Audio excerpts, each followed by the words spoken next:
Hello, everyone, and welcome to the 5th annual edition of Metaverse Safety Week.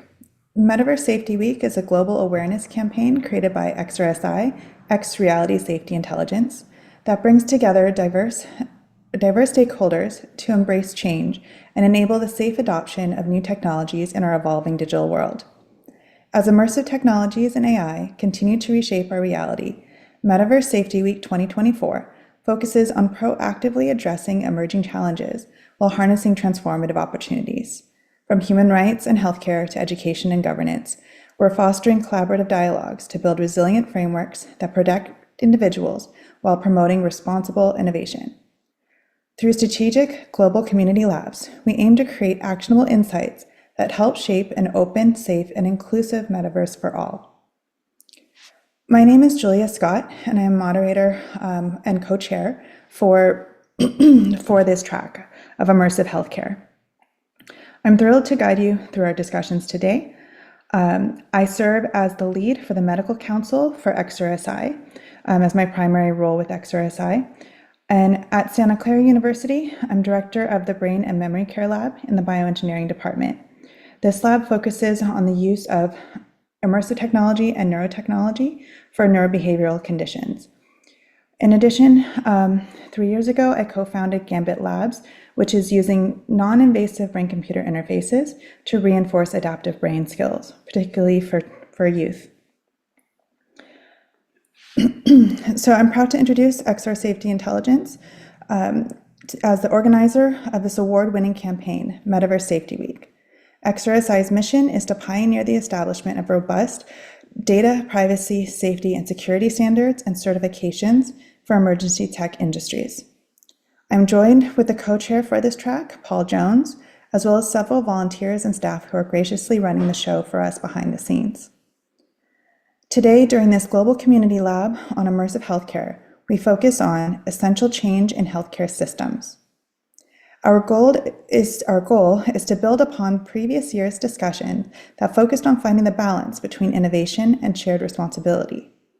This year's Metaverse Safety Week 2024 session will zoom into the progress and the work required to enable patients to realize the benefits of immersive healthcare. During this session, we will examine how emerging technologies could revolutionize patient care, medical training, and therapeutic interventions. We'll explore real-world applications of these technologies, from discovery to implementation in medicine. Discussions will examine the impact of technology platforms on healthcare domains such as discovery, manufacture, market, and clinical outcomes. And we will question the new challenges for data privacy, security, and equitable access to realize an interconnected healthcare ecosystems. This day aims to provide healthcare professionals, technologists, policymakers, and interested individuals with a comprehensive understanding of how immersive technologies are shaping the future of healthcare. As I mentioned, to coordinate today's session, several members of the programming committee will be assisting us online. Some of the key roles that I'd like to highlight are our unanimous AI representative, Chris Hornbostel, and our events director, Banajit Chowdhury.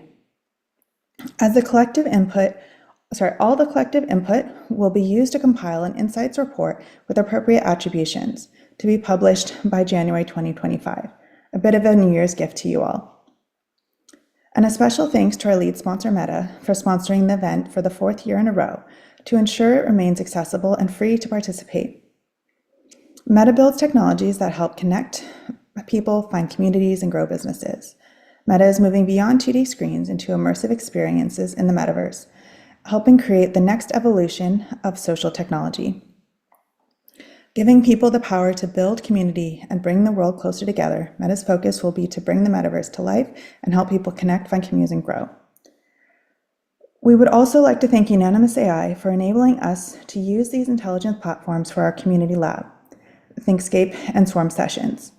Unanimous AI amplifies the intelligence of networked human groups, allowing significantly more accurate forecast assessments, decisions, brainstorms, evaluations, prioritization, and insights, and we're delighted to partner with them.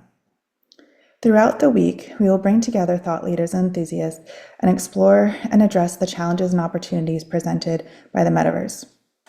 Before I turn this over to my co-host, let me share today's key objectives. If we can get that slide.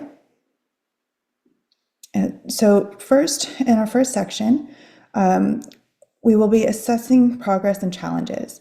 So to evaluate the advancements made in implementing immersive healthcare solutions and identify the work still required to enable patients to fully realize the benefits, including data privacy, security, and equitable access. Next, we'll explore transformative technologies. This will showcase product demos to examine how emerging immersive technologies are revolutionizing different elements of the healthcare ecosystem.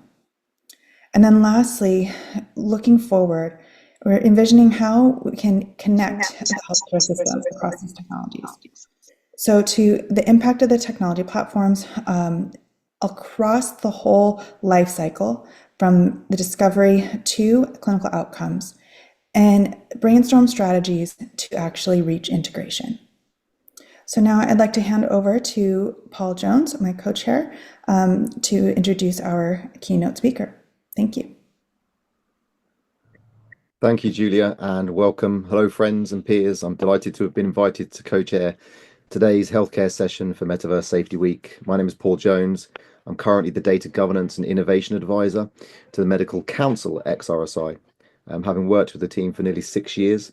I'm not sure if it was a cruel act of fate or a humongous stroke of luck on my part, but I came across Kavya and the team whilst I was actually studying for my MBA back in 2019, 2020. But it's a relationship that I'm immensely proud of. I've certainly learned an awful lot from such a great group of practitioners. So thank you. And also welcome to those of you who are new to this group and those of you that are joining us for the first time. In my previous life, I was the head of emerging technologies at AstraZeneca and headed up the innovation team there and the global innovation labs, of which there were 4 around the world. My remit was to drive strategy, identify new trends, new technologies, and accelerate that and disrupt the business. So evaluating, validating, architecting, acquiring and implementing those technologies. And as I'm sure you can imagine, XR fell nicely into that remit. So whilst we worked on things like computer vision and for spotting pills in manufacturing machines and low orbit satellites and communications and remote healthcare, architecting and implementing cohesive trust, privacy, security first ecosystem of technologies was absolutely paramount to what we're doing. It's very, very close to the goals and aims of XRSI. Whether it's creating partnerships with entities like the World Health Organization or the World Economic Forum, or through extracurricular activities with the likes of the IEEE and the Spatial Web Working Group, looking at the spatial web standards for the next generation of the internet. I'm a huge advocate for immersive technology and its potential to supercharge the experience of patients, the education of healthcare professionals, or even just the understanding of conditions that patients are suffering with for friends and family. And that's why one of the previously unsaid themes for today's agenda is immersive tech, but from the sort of pill to the patient. Healthcare starts with discovery and ends, we hope, with a cure. Please allow me to provide you with a small overview of what to expect today. Banu, can you pop the ground rules up on the screen for us? But ultimately, I'm not going to read all these ground rules. You guys can read them real quick yourselves. But we're going to have the whole day is about 3.5 hours. There's going to be 2 breaks. We plan to cover the 3 objectives that Julia's just gone through during the community lab, each via a separate deliberation method.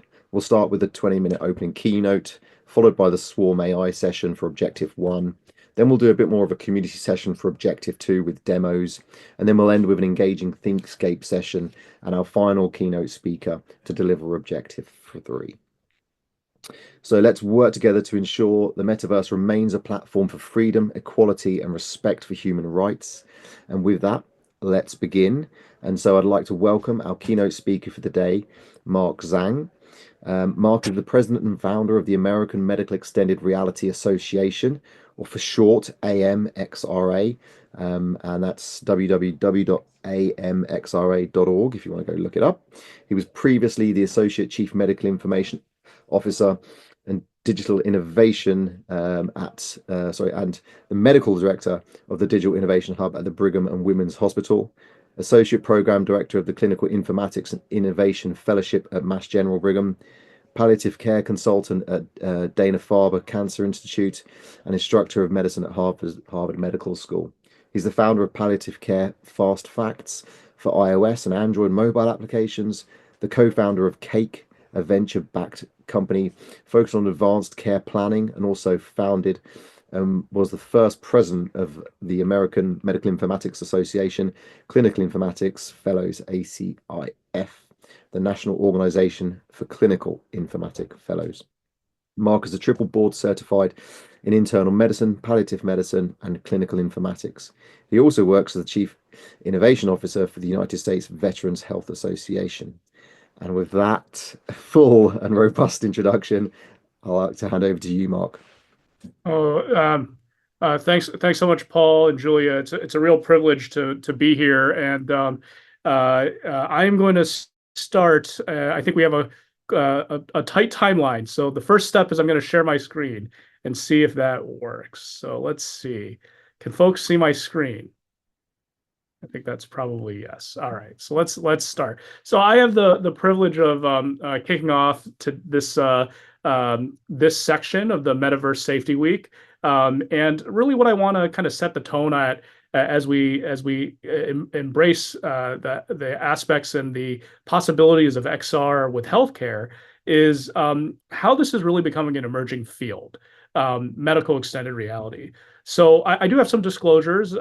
As Paul mentioned, I'm going to be talking about AMXRA, so founder and president. I have some other disclosures as well. And then very, very importantly, this is my private opinions. These do not reflect any policy or position of my day job, which is at the VA. So I want to start with the pretty obvious thing, which is, medicine is always evolving. It's not this kind of static kind of thing. And when we think of something like the pillars of medicine, as we think about the fields that really we look at as kind of the stalwarts of medical training and how we learn about medicine, these have also evolved. And even some of the things like internal medicine. So the American College of Physicians, as we started to organize around some of these concepts, that only started a little over 100 years ago, 1915. We think about fields like family practice, right? American Academy of Family Physicians, as it started to organize, something that we all kind of think as just, again, another stalwart of medical training, the specialty of medicine, 1947. And as we start seeing how technology continues to inform and frankly shape new fields of medicine, we start looking at and moving towards the 21st century. And fields like the American Informatics Association, which is really the society dedicated to the intersection of technology and healthcare, pretty critical, especially as every aspect of medicine and healthcare touches digital or is wholly formed by digital, which I think is the next phase.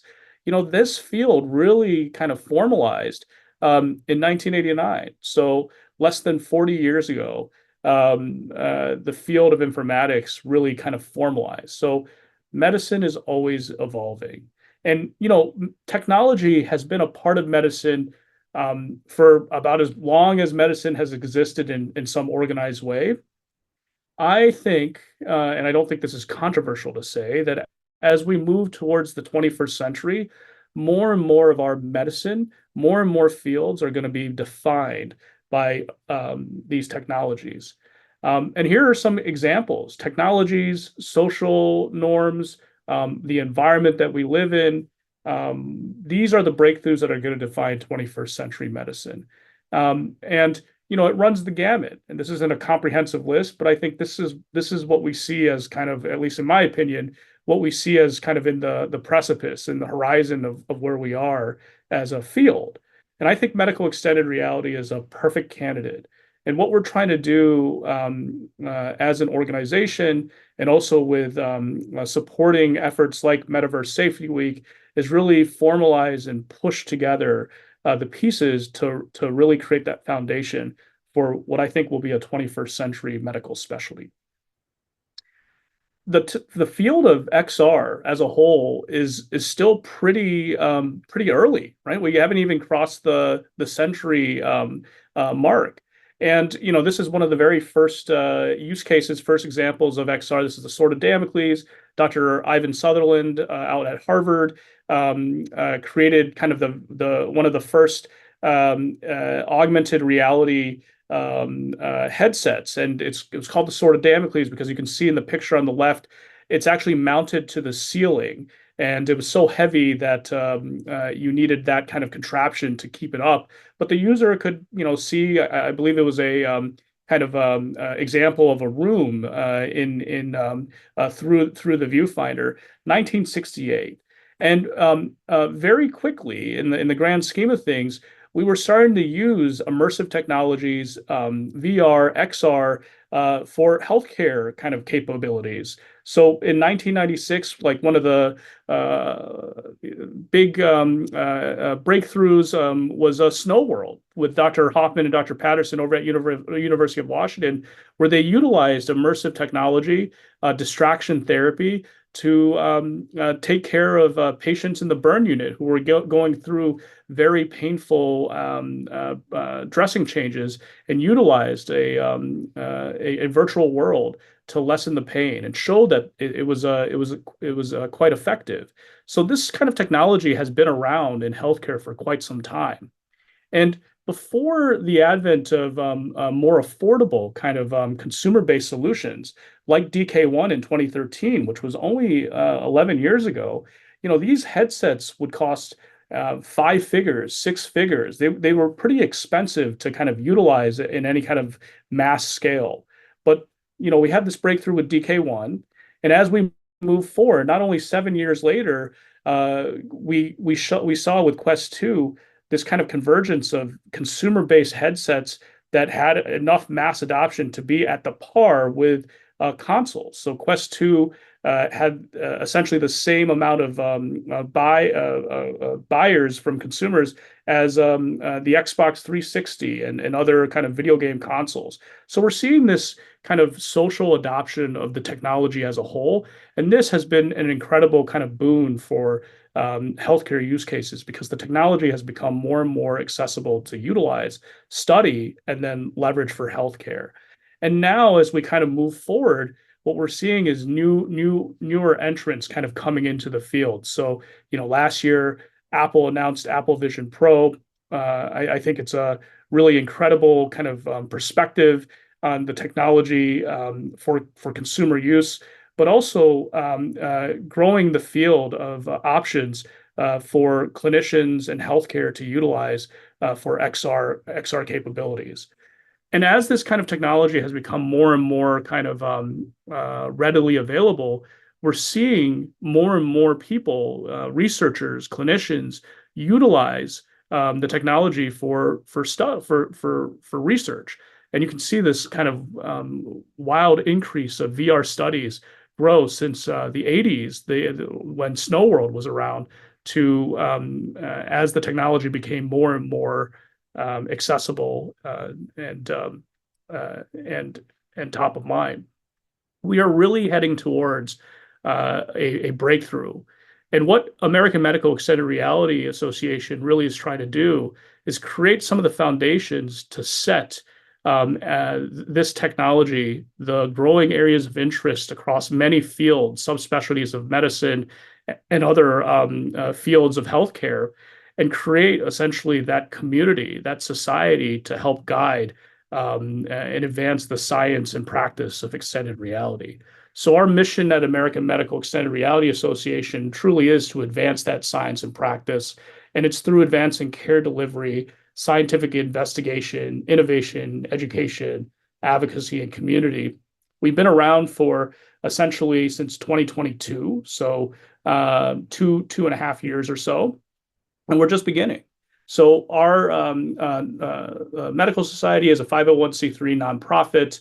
We are an interprofessional society. We have physicians, nurses, scientists, students, entrepreneurs, over 300 members globally, primarily in the United States, although we do have an international contingent, and they represent kind of all aspects of the medical extended reality kind of spectrum. So clinicians in the private sector, public sector, small universities, academic centers, to some of the largest health centers across the United States and globally. We have three core initiatives within AMXRA. We want to be the professional home for medical extended reality. So as we build out this new field of medicine, we need to have a place where members can learn from one another, can communicate. And we do this with really the goal of breaking down silos. And we're doing this through our platform. So we have members can join AMXRA, and we have postings, we have monthly events, we host a monthly members meeting. And the goal is to continue to build out that place for people to learn about MXR, to talk with others doing this work, and to globally benefit. It's really a pleasure and privilege to say that all the speakers that are going to be talking during this day are actually AMXRA members. So you can just see both the breadth of experience and also kind of the impact and influence of some of the members of our society. So it's very humbling to see that. We are just beginning, and it's really exciting to build out that community as we go. The second is really advancing education. And we've done that through a couple of ways. So one, we try and educate both the public about XR, and through the modality of XR, we educate our peers, and also we try and educate our colleagues across the other fields. And we've done this through a couple of ways. So certainly AMXRA has done roadshows, given presentations to other fields, including American Medical Association, American Psychiatric Association, the AHA Heart Association. We've worked with groups like FDA in the past regarding guidelines for MXR solutions. But also, we've given some kind of talks in VR spaces, or sponsored some of these talks. So this one I love because it was a very early initiative we did in partnership with House Call VR. And this was in the Horizon, the Meta Horizon universe. And we did a public presentation about addiction. And this was a series that we did. I think we did 2 or 3 of these events. I think it was 3 events back in, I want to say 2022, 2023, early 2023, where we hosted specialists to give kind of town hall presentations inside of the metaverse, or a metaverse environment. And Horizon Worlds at the time, you couldn't kind of create like a PowerPoint presentation. So House Call VR has some incredibly talented creators that were very savvy on the Horizon environment, and they created essentially this live interactive theater for the addictionologists, who gave a kind of public-facing talk about what happens in the brain with addiction. And you can see in this photo the theater setup, and you can see actually the person. This was like a screenshot from, I think someone took it in the talk, and the speaker is up at the podium. They have like this interactive bar.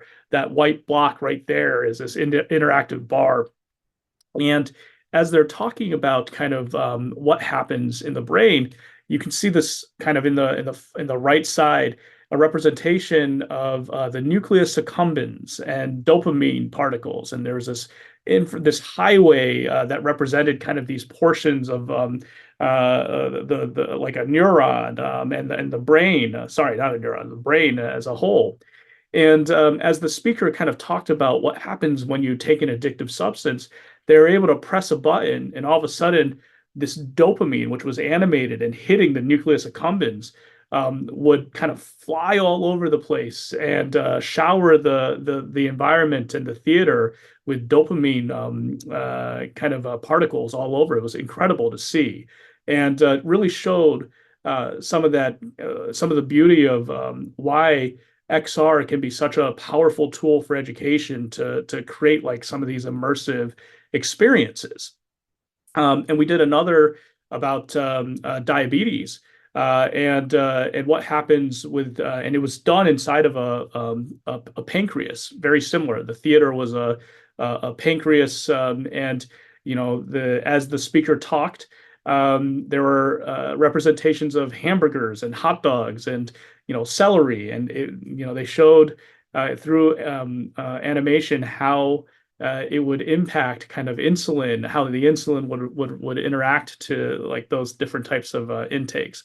Really incredible stuff, and just how we're trying to support kind of education to the public. And then we've also, in this year, started a series of grand rounds where we've been presenting, inviting AMXRA members to present on their research and their work in a virtual forum. So we've done 3 of these this year. I hope we continue this tradition in the following year. This is our space, so we're pretty agnostic when it comes to virtual spaces. So our public event was on Horizon a couple of years ago. This was using spatial, and we do have the capability of presenting PowerPoints and presentations, and it's a wonderful kind of opportunity to enable the transfer and presenting really exciting work in a virtual space, and then network as a community virtually in a virtual space. So ways that we try and support core initiative number 2. Finally, core initiative number 3 is around advancing the science of MXR. And this was actually one of the key things that we accomplished in our first year of existence as a society, is really sponsoring the first journal of record for the field of medical extended reality. So in partnership with Marianne Lieber, we established the Journal of Medical Extended Reality. It's the very first open access, peer-reviewed journal dedicated to this field. What was happening before, healthcare and medicine have been using the suite of XR tools for decades now. But the papers were typically published inside of kind of the cul-de-sacs within subspecialties. So there wasn't one kind of one journal of record for the field. That was the opportunity, right? How do we coalesce? How do we create the lighthouse for the science of medical extended reality? And since we've started this in January of 2024, it's really become an incredible resource, I think, for the community as a whole and for the field.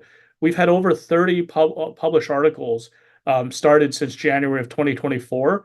We've also added more partners to support the Journal of Medical Extended Reality, including XRSI and the Medical Advisory Council of XRSI. So as we kind of build out this field, these are the pieces that are needed to kind of support this effort. And I think as we were doing this, it was a chicken and egg. Like, how do we build this journal? How do we advance the science? Well, we need to have an organization that can kind of support this and vet it and bring it forward. So we started the organization, and then we were able to leverage that to build out the journal. Really, really exciting stuff, and super thrilled that we were able to support this. So in conclusion, today, I think you're going to hear from some real experts across the swath of medical extended reality. And this field, even though there's been interest in work in this field for many decades, I think we are just beginning. It's just beginning. It's at this precipice. And really what we are doing as we build this society and the journal is the infrastructure needed. And I think XRSI plays such an incredible role, importantly, in creating the standards and the pathways for consideration of safety within this new and emerging technology. And that's particularly important for healthcare. This is how we create the fields of the future. And as these underlying technologies continue to mature, and as the public and society adopts it as the next computing platform, medicine and healthcare will just have to react and will have to adopt it. And in many ways, this is what happened a decade or so ago with the adoption of smartphones. It wasn't healthcare that took it. One could argue we're still reacting. It was society that decided there was a new kind of platform for compute that would essentially be the primary for many people, and that was the mobile phone.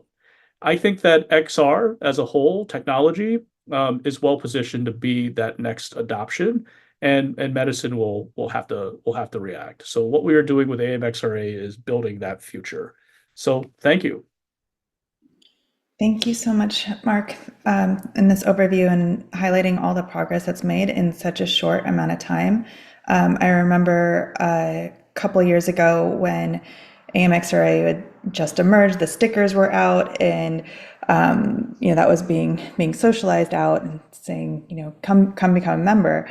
And my first thought was, well, I'm not a medical doctor. Like, why would I be part of a medical association? I'm a researcher doing biomedical research, but still the researcher side. And that invitation to the stakeholders across the community involved in medical extended reality, I think, is part of that progressive shift in understanding that it's the clinicians, the technologists, and many others involved that need to be talking to one another within these professional societies.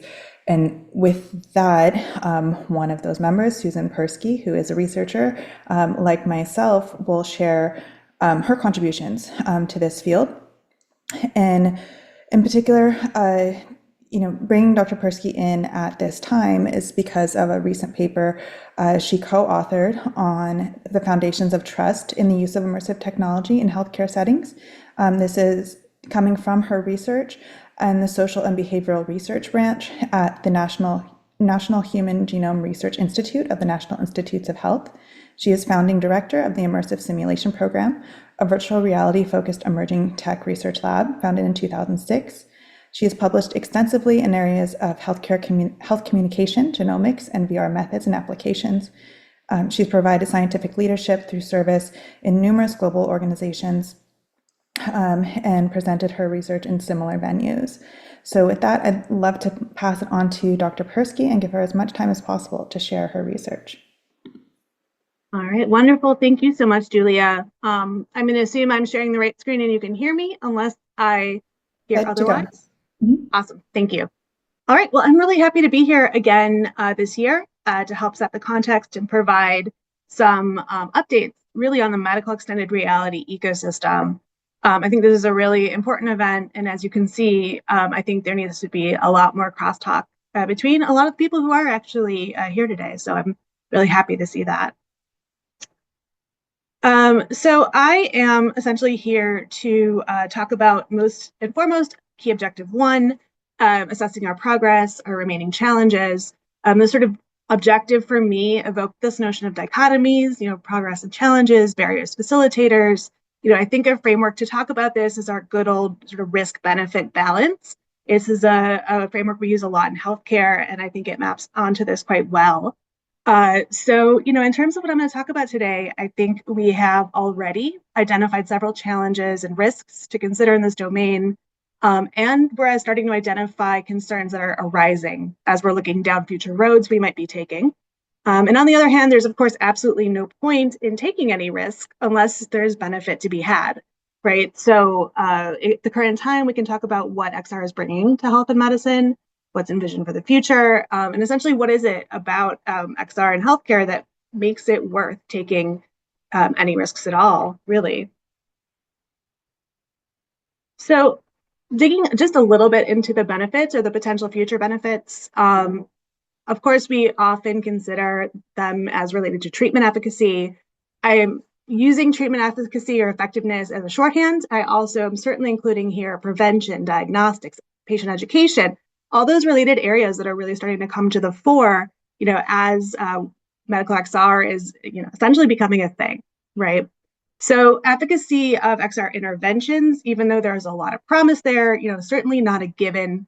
We have to establish this efficacy with trials and evaluations, and unfortunately sort of do this over and over for different use cases and different designs. So more than ever, I would say we're not as much, does this work, does this not work, but what is working for who as we think about advanced approaches to medicine. And so this area, I would say, is sort of our capital B benefit when we're thinking about XR from a medical standpoint. But of course, there are plenty of other things we can talk about here. So if we're using medical XR over time, using headsets, using controllers, tracking, we are generating boatloads of longitudinal data that can feed into our assessments of health markers over time and be incredibly powerful, as we'll talk about a few times. And then there are certainly other aspects of immersive intervention profiles that can be very beneficial.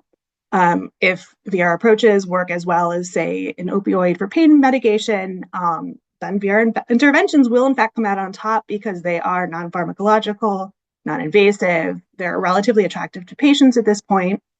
And then we can think long-term as well. So there may be long-term systematic benefits related to reducing time, costs of care, things like that are yet to be determined. And then there is certainly the long promised health equity benefits of the platform, mostly described in terms of access, increasing access to care for folks who are in rural and other underserved areas. So this is kind of what we think about when we think about the profile of benefits and what's going on. Certainly the risk side, we do tend to focus on a little bit more in this context, which I think is, makes a lot of sense. So largely, looking at privacy and security, we know how much data flows through medical XR systems, all metaverse systems, right? And a lot of this in the healthcare is by definition going to be medical data. We sometimes speculate that XR data outside of this context can be medical data, and that's true as well. But here, we're dealing with both issues. We don't know how the data will flow. So when a headset goes home with a patient, their outcome data needs to end up with their healthcare provider in their electronic medical record. But how do we protect all of that transit between the involved parties? Is the VR therapeutics company going to be involved with, data and transit? How do we protect and take care of all stakeholders in this process? We certainly have other well-known existing physical risks like cyber sickness and physical safety. There could be risks associated with substandard care if XR tools are poorly integrated into clinical workflows, which at this point is a real possibility. The questions of integration are still tough and they are still emerging. Or if, maybe substandard VR applications are substituted for other more effective applications for some patients. So there's a lot of, unknowns here in terms of the potential risks.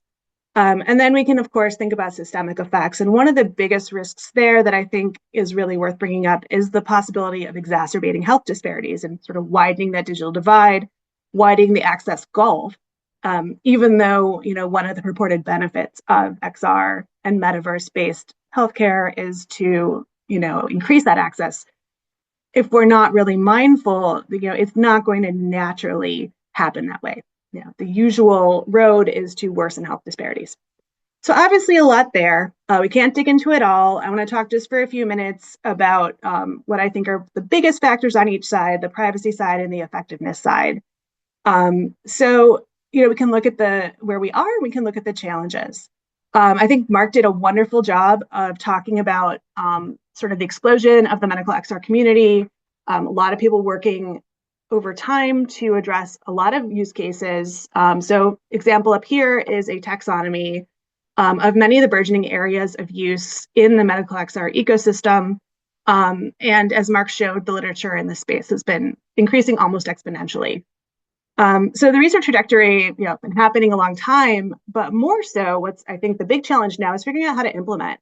So on the implementation side, we have some trailblazers who are starting to work to implement at scale. For some approaches in some contexts.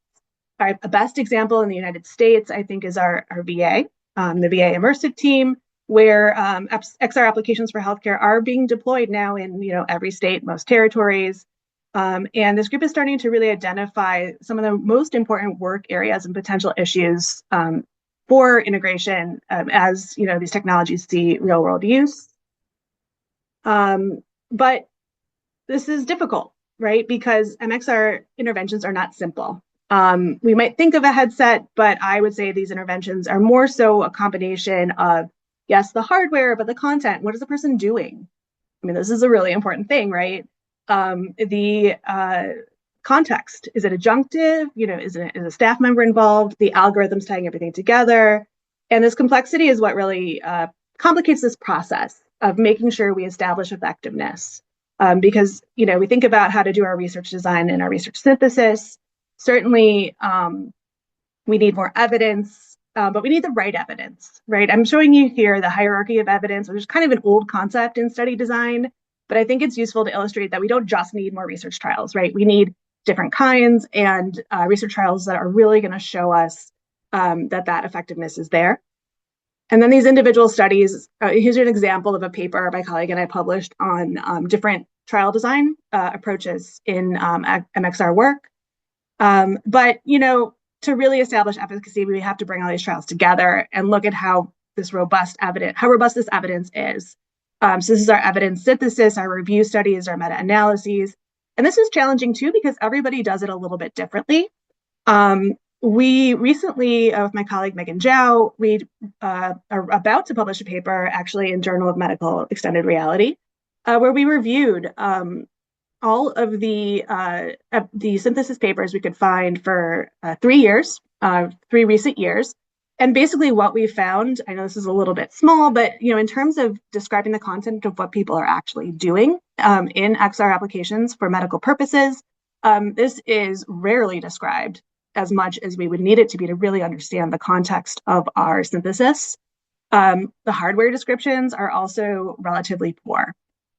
So, oftentimes people are including studies on video game consoles, things that we typically in modern days would not necessarily consider this to be VR.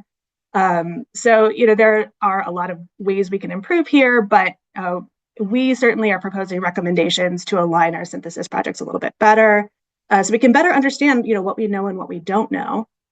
And then on the privacy side, until recently, privacy considerations in XR were really general. Right, we were lumping healthcare in with a bunch of other use cases, but I would argue that we're special. And really, in the past year or two, is now when we're seeing monitoring and analysis and mapping of the privacy risks in healthcare and the medical domain. So, until now, we didn't have a good understanding of how patients and end users perceive risks. That is really starting to change. And then we've also started to focus on specific foci for different privacy enhancement approaches for health. And so these really run the gamut. So Julia mentioned a paper that I recently published about leveraging automatic psychological responses to digital content, to sort of frame the medical XR and make sure that what we're seeing aligns with our deep-seated psychological expectations. So that's an area where we can align better. Certainly also technological solutions for use during data generation, capture, transit. There's certainly policy legislation. Everyone's like, oh, we have HIPAA, but HIPAA really can't handle privacy at all in this context. And then, of course, we're seeing a lot of NGOs and organizations develop some really helpful frameworks. Now, some of them are generic and some of them are healthcare specific, but this helps us to sort of triage and help plan risk mitigation. And then finally, I just want to talk about the barriers here. The barriers here are many, which is why we need meetings like this. We're trying to implement something new in healthcare, which is hard to do. These systems tend to be super complex, highly documented, sometimes rigid, with built-in redundancies. And practice is really entrenched. People, do what they do. And as Mark says, it will have to adjust, but we want it to adjust in the right way. So there is this sort of culture of privacy in healthcare. It's not everywhere, though, and it does clash with some, industry and other approaches to data privacy. So essentially, we don't have standards. Standardizing anything to work with electronic medical record is a nightmare. There are, of course, groups working on this, as has been mentioned. Most notably, the Made for VA project in the VA has been working on this quite diligently, but there are other groups doing it too. Legislation is going to be really important. We don't have any in the US yet that I think does what we needed to do. As I was joking about earlier, this is above my pay grade, and I'm so glad there's a whole day on this. But something that I think is a little more solvable here, is our lack of crosstalk.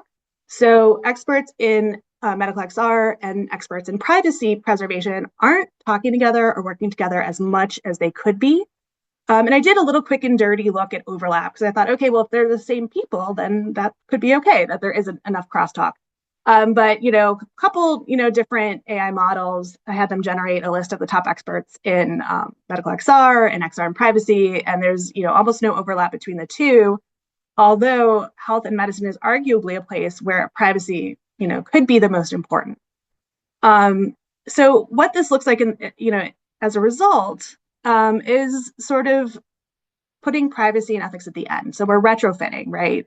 So I'm putting up here, this is actually a really cool paper that I just saw that is about to come out or has just come out. That is a framework for using using VR data to detect different mental states and do sort of more objective automatic detection. It's really, really cool, but in their framework, you basically have to get to the end until we start to talk about and think about issues of ethics and privacy. Sort of what I've circled in red, and there's another little underline there. But, obviously it's too late, right? We can't retrofit to think about privacy and to think about, ethics.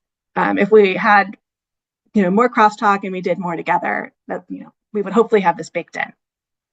So, just to end, when we work in tech, we are always looking to the future. Everything we do, obviously moving towards convergence and moving towards precision, which is going to allow a lot of great potential things. We will also probably be more immersed. There'll be more data collection.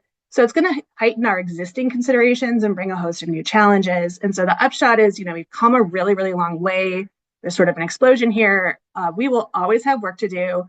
Unfortunately, it's not work that I think AI can do for us, but it's work we'll keep doing. So thank you. And I will hand it back to Julia. Thank you, Susan. I would really love the reading list from all those papers following the session. There's clearly things I need to read as well. In addition, like half those I have, but the other half I have not gotten to yet. But as Susan's described, it is a really complex task. And this is one of the reasons we are having this as a participatory event and taking in the inputs from everyone who gave their time to be here today. And if you're here, it already shows you care and you're knowledgeable. There's something in this that is very important to you. So we're going to move forward to the swarm session. And in the swarm session, these are going to be rapid fire, multiple choice questions to get your first impression, strongest answer to the prompt. And for most of these, we will work through them without comment in between, and we'll break at certain points within the sequence for a little bit of discussion. And Baniji is going to be running the swarm session on the technical level. If we can drop in the chat, if it hasn't already been done, the link, perfect. Okay, so if everyone who is participating, go ahead and take a moment to click on the link that is in the chat from Banu. This is the interface for Swarm. And Swarm AI was designed and provided by Unanimous AI as their first tool. We're also going to be using ThinkScape, which is an interaction based on a conversation, so a natural language processing approach. This one is a selection, a user interaction in terms of the mouse movements that's being analyzed. And that output is going to show what the consensus is, what the certainty level is on the collective responses from all 40 of you. Okay. All right. So here we are. So our goal is to converge on the best possible answer by combining all of your inputs.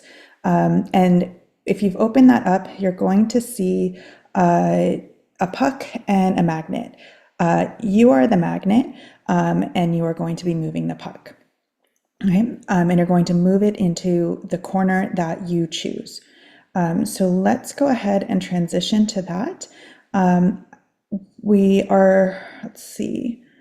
So we are going to open that up. Anna, if you can bring that screen.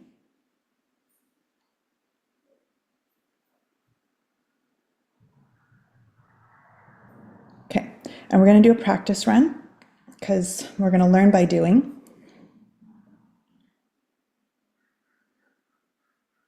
Okay, so there's the puck and there's the magnets. And we're going to do one practice question and then move on to our actual questions. Okay. All right.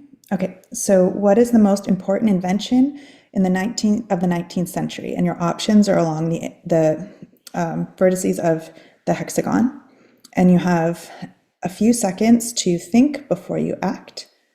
And there you go. Now go ahead, do one, and consistently pull the puck towards your choice. And at the end of the minute, it will close. But until that minute is done, keep that movement in the direction you want. You kind of have to click and pull sometimes. So as long as it's green, it's doing its thing.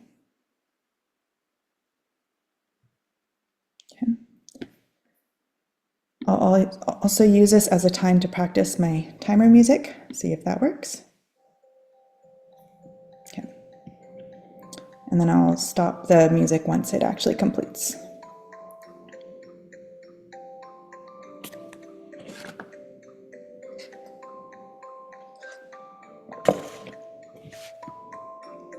Okay. All right. So with 44% conviction, the collective choice was the light bulb. And so this will occur for our questions as well. Okay, so let's move on to our next question. Okay. Oh, we're going to do 2 practice questions. All right.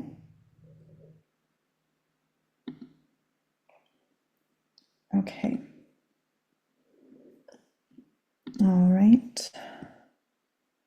Let's do it one more time, make sure we're experts.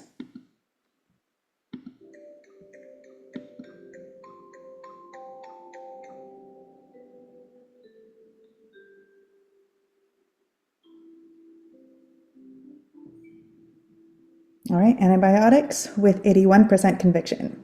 Awesome. Okay, we're ready to move. Okay, so our first question, okay, is how prepared are healthcare systems for integration of immersive technology?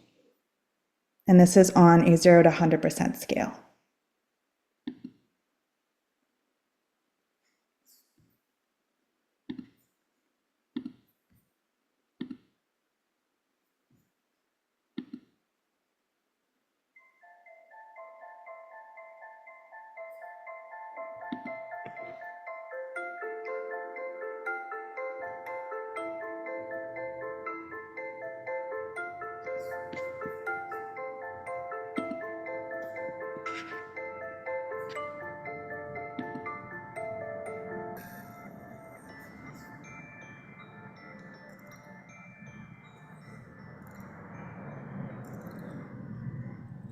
All right, so we're pretty sure we're a quarter of the way there. That's a step forward from 0. So let's see what we need to do to make that move even farther. Okay, next question. What should be the primary measure of assessing progress in immersive healthcare solutions?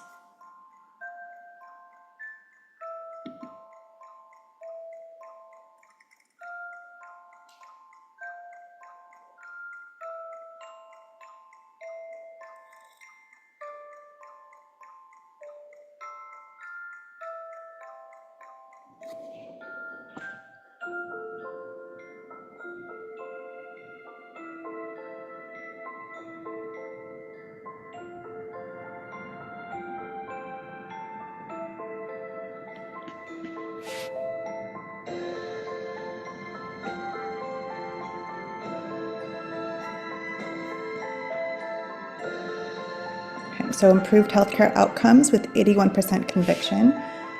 So really putting the patient first at the center of this. Okay, next question. Okay. Which of the following is the key area of concern when implementing immersive healthcare solutions? You'll have 5 options. Data protection, cybersecurity, equitable access, usability, and patient benefit.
Okay, so this is one where there was clearly not consensus. There wasn't a convergence. Would This is at the point where it's good to discuss a little. Would anyone like to share what they were thinking, which item they were pulling towards? And the options were data protection, cybersecurity, equitable access, usability, and patient benefit.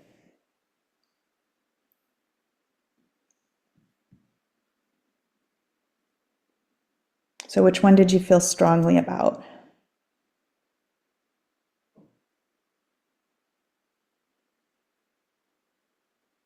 Okay, so Amy shares usability in the sense that if the actual interaction with the technology doesn't work, then none of the benefits can be realized. Okay. Yeah. It's a good point in the chat, Julia, from Divya. I don't know if you're happy to come off mute, Divya, and tell the audience what your thoughts were, or I can read out. Yeah, no, thanks. I mean, probably the people who are pulling in that direction might agree. I mean, I believe wholly in data security, cyber, et cetera, but I find that a lot of patients are somewhat stymied by new types of technology, and if they are either afraid of or don't want to engage with it or just having difficulties, the tech doesn't matter. They can't even get started. And I deal a lot with senior populations, and senior elder care and immersive tech.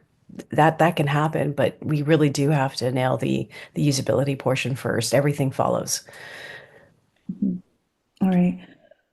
So in terms of all of these being true, they're all important, but how are we going to prioritize, right? And possibly beginning with usability technology, or getting the data management set from the design in the beginning, as Susan was talking about, rather than towards the end of retrofitting that in. It's a lot harder. Well, let's keep moving forward with the next question. And then I think the next questions will help bring some granularity to that. Okay, so how important is it to know how patient data flows through the healthcare system?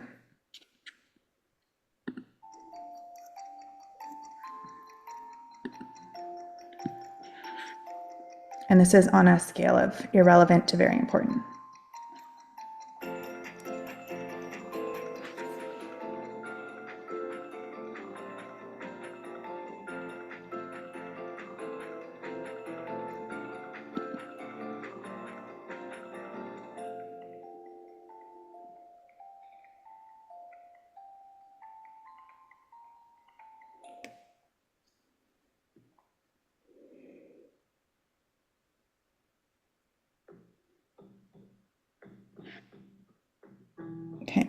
So while we can all agree it's extremely important, can everyone describe how the data is managed in a particular healthcare system and knowing where it is going? And this is where that complexity comes in terms of what's in the patient record, what's being held by the device manager, what's not in the patient record but may still be sensitive data. And if there's commercial components involved, what is still resellable data? So let's look at this with a little bit more detail in terms of how we ensure how we ensure the data flow is secure from every single point forward. Would anyone like to add to that on understanding the data flow from that conceptual level before we move on to the next questions?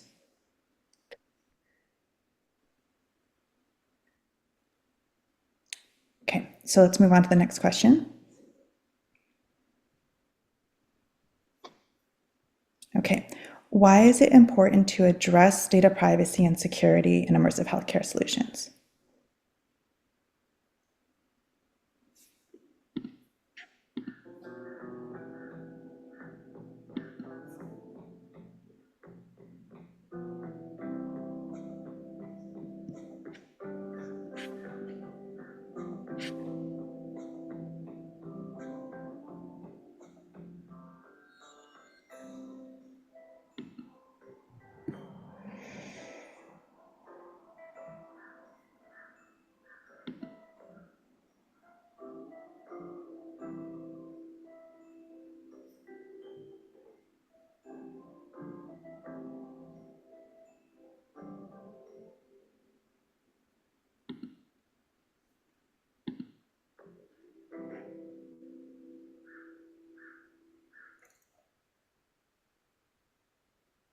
Okay, so protection of sensitive information, and I missed the conviction rate.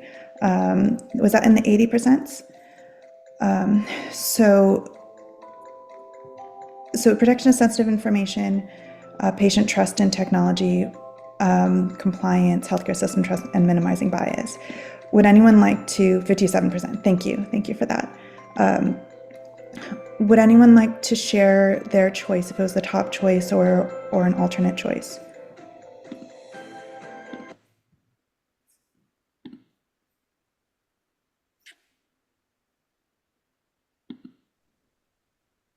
Can I come off mic again and Absolutely. just, Yeah. I think for better or for worse, and it's a little bit unfortunate, but I actually find that end users don't actually realize how sometimes how sensitive their data is in all of these contexts. Uh, so I think it's less the end user's trust in the system and more the people who are collecting the data, their need to actually protect all end users, all people using it, because in fact, that lack of knowledge about how vulnerable they are makes them all the more vulnerable, and it puts a responsibility, I believe, squarely with us. So that's in the sense of who's responsible. So what I'm hearing you say is that it's more of the responsibility of the healthcare system to ensure these things versus the patient responsibility to make sure that their data is being used appropriately.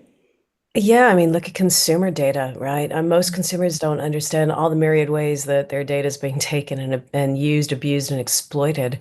So you almost have to rely upon the ethics of companies to be doing the right thing. Or if you're in the EU regulation, which I guess would have been choice C. But I think just to stay in compliance, that's sort of a a poor reason for protecting people. I think we should be doing it because we know it's the right thing. Anyone who chose a different option in terms of trust or compliance, or patient trust versus healthcare system trust, as both of those need to be achieved. Just playing devil's advocate, I think going back to something that Mark said around the adoption of technology in phones, for example, that kind of was predicated upon the trust of consumers, and now they're used as healthcare devices.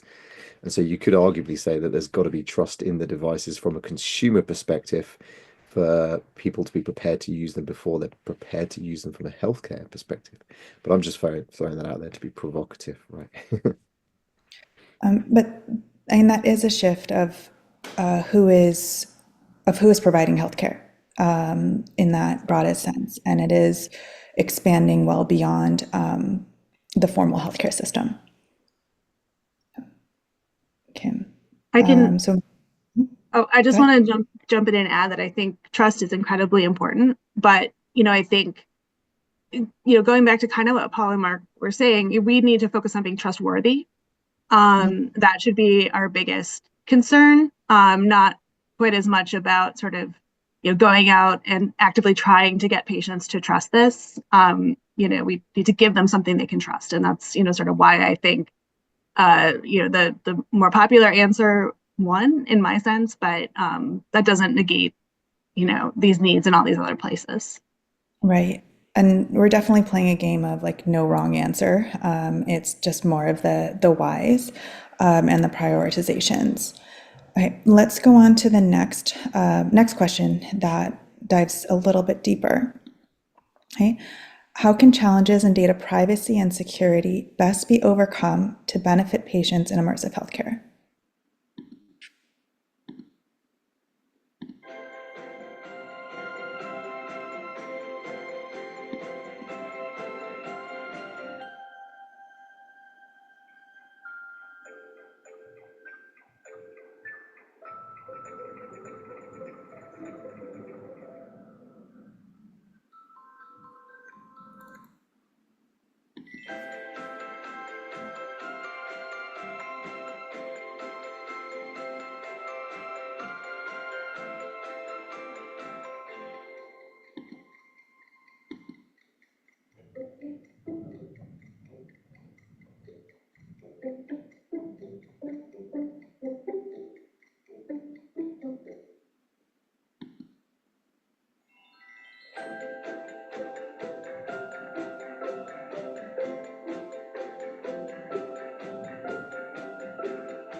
All right.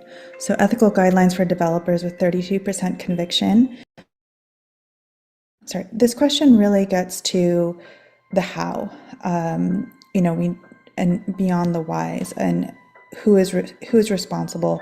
And if you go back to the principles of safety by design, it links back to the developers and guiding the developers in this. And it landed on ethical guidelines for developers and not standards for developers. I think maybe we can talk a little bit more about that on those who favored the ethical guidelines versus standards, which are in many ways a bit different.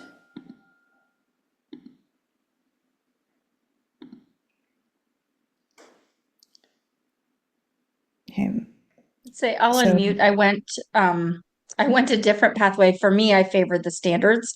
I feel like ethical guidelines are part of an education on a pathway of best practices. I feel like standards are more of a rule and a guide and have a little bit more tooth to them to say that this is the way that it needs to be done. So that's where I favored standards over more of just kind of a general guideline of best practices. And then I felt like some of the other ones were more like provider education or patient education that puts the onus on the users of it instead of on the people who are actually developing the software that would then have the ability to enhance how that data is actually gathered, used, and stored.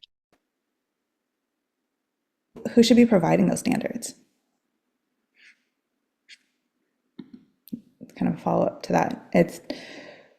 I live in the bioengineering space, so our first place we go to is IEEE as like the legacy group of developing standards for technology, or NIST. Does this fall under, if we're working in healthcare, the standards need to possibly also be coming from a healthcare source, a healthcare authority, and all these three at some point need to converge. So that kind of brings us to our next question, of who should take responsibility for managing patient data derived from immersive tech solutions. So this would be starting from the raw data to the inferences and the decisions associated with those inferences.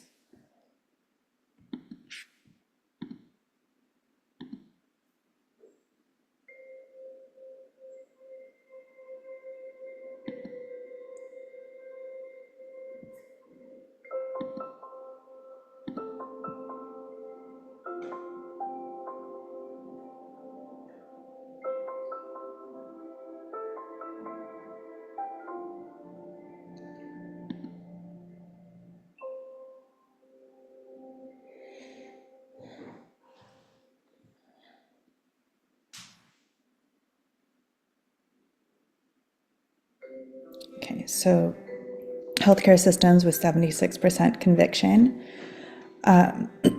which you would then imply that crosstalk between the developers and the healthcare systems need to be occurring now to develop those standards together. But it's definitely something beyond the individual. And so and Paul, would you like to add on to that a little bit in terms of responsibility for data management and the framing there before we move on to the next question? Yeah, it's a really interesting point. I think it has to be healthcare systems, but if we think about the actual creation of content in its purest sense, a lot of what the people in this group do is, they're actually working on creating content themselves at the moment.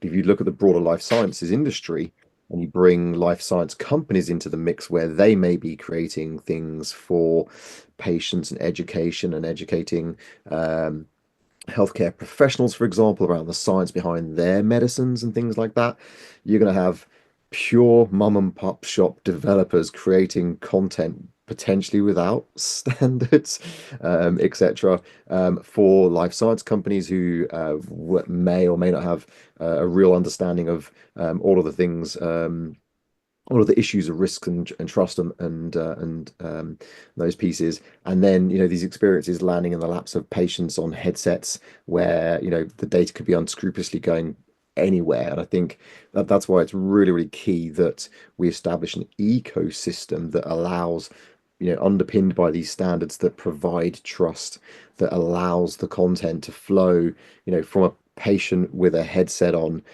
back into the healthcare system to be used ethically by healthcare practitioners, not as we know it right now. If somebody creates a piece of content, well, ultimately they're using Unity, Unreal, etc., and that data is going straight back to the developer before it may get passed back to whoever was actually asking for the content to be created.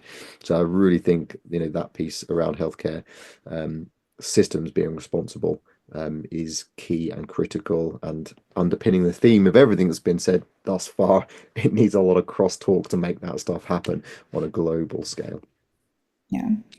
And with the example of neural data, which is what I'm most familiar with, the move of neural data to becoming sensitive data and be treated as such in terms of the data flow, the policies around that have become, from their initial part, to become a bit diluted to only include the raw data and not any analytics or inferences drawn from it. So while the raw data may be encrypted along the way and treated as sensitive data, an inference about someone's mental state based on that data is not. So that's data spurs more data, and the system needs to cover the whole thing. All right, let's move on to the next question. Okay. And this question is an elimination challenge, or elimination series. So we're going to repeat this question until we get down to the last two, where you're initially saying what is the least concern, and then when the two are left, you're going to respond what is of most concern. So we will not take a break in between these. It'll be fairly rapid fire, and then we can talk. So let's move forward. So what is of least concern with using immersive technology in healthcare worker training?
Okay, so this next question is what matters most?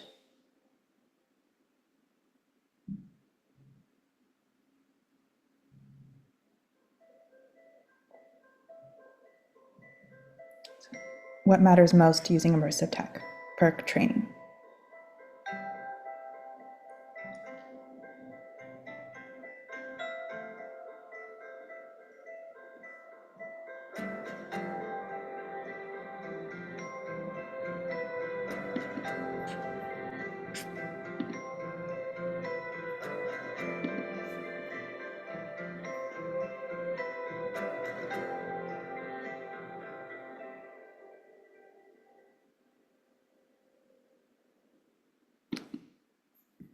Okay, so accuracy of the content, 87% conviction.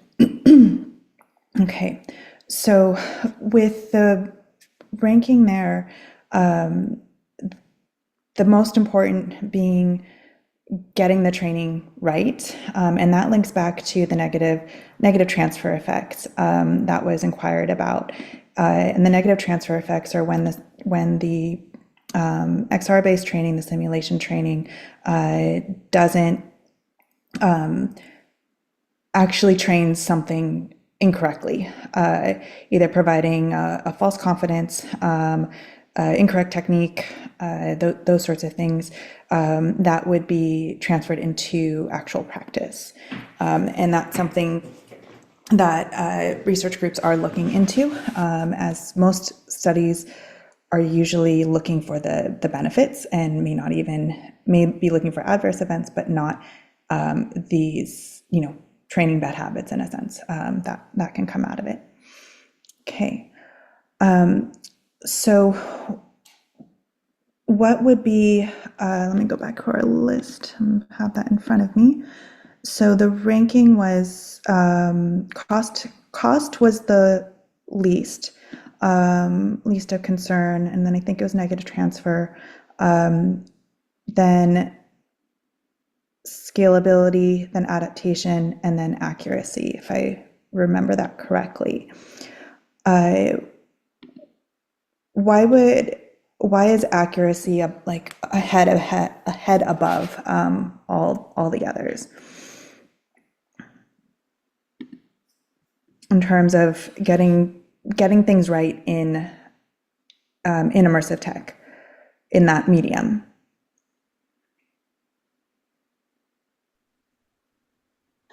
For me, if I unmute, I think it goes back to where we were at the beginning of the questions, is that it's patient focused and patient centered. And so how do you get the outcomes that you're desiring in the entire process if the information that's provided isn't accurate? Right. And in my discussions yesterday on a different topic in immersive tech altogether, not healthcare related, but the discussion was about that the medium is just what information and experience flows through. It's a conduit. So what you put into it and how you interact with it is really the key piece of that medium. And here it's a combination of hardware and software. So I think it's great to see that accuracy or that fidelity to a ground truth still stays the most important thing, and the other components may be hard in terms of cost and adaptation, but still hopeful and possible.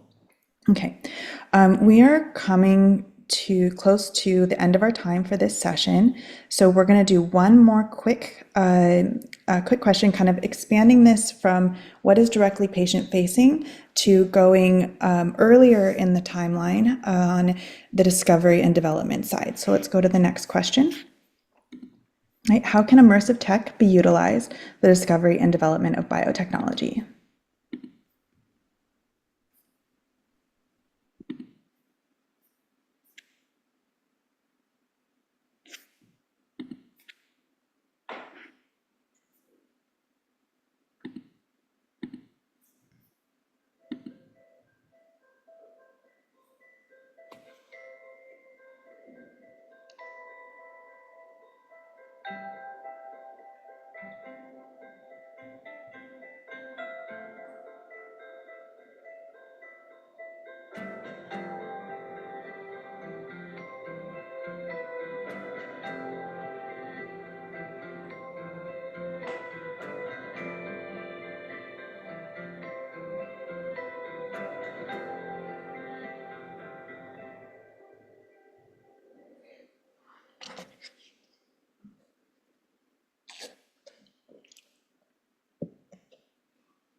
Okay, so here at a point of indecision, because there's a lot of practical ways it can be used, that it is being used, and we're going to learn a bit more about that in our next session.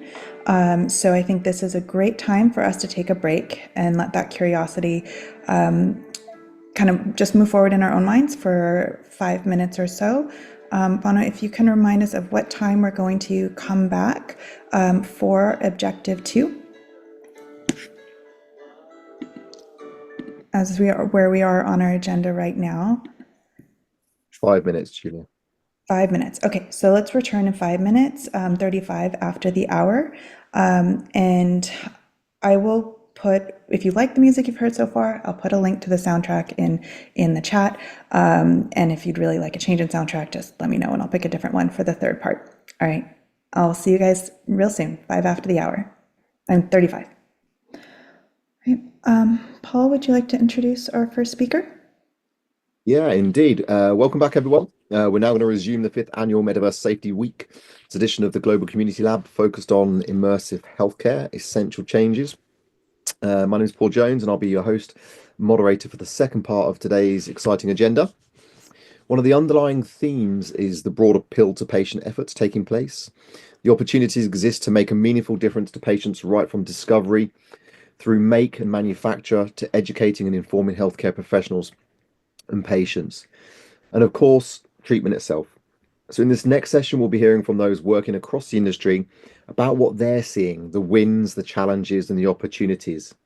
This will be led by some opening remarks from Dr. Rohan Jotwani, followed by a set of presentations from innovators in immersive healthcare, demonstrating transformative and responsible development of products and platforms. Please welcome our next speaker, Dr. Rohan Jotwani. Hi, everyone. He's a board certified anesthesiologist and pain medicine specialist, practicing clinically within both fields at Weill Cornell Medicine. His research interests focus on tackling problems in the convergence of pain and preoperative medicine, healthcare delivery, organizational behavior, and technology. He currently serves as the editor-in-chief for the Journal of Medical Extended Reality. Dr. Jotwani will share his high-level perspective on the evolution of the field and the impact on healthcare. Over to you, Rohan. Excellent. Thank you guys so much. I'm going to share my screen and you guys let me know if you can see it, okay? We see the screen. Okay. All good. Good. Hit slideshow and you're good to go.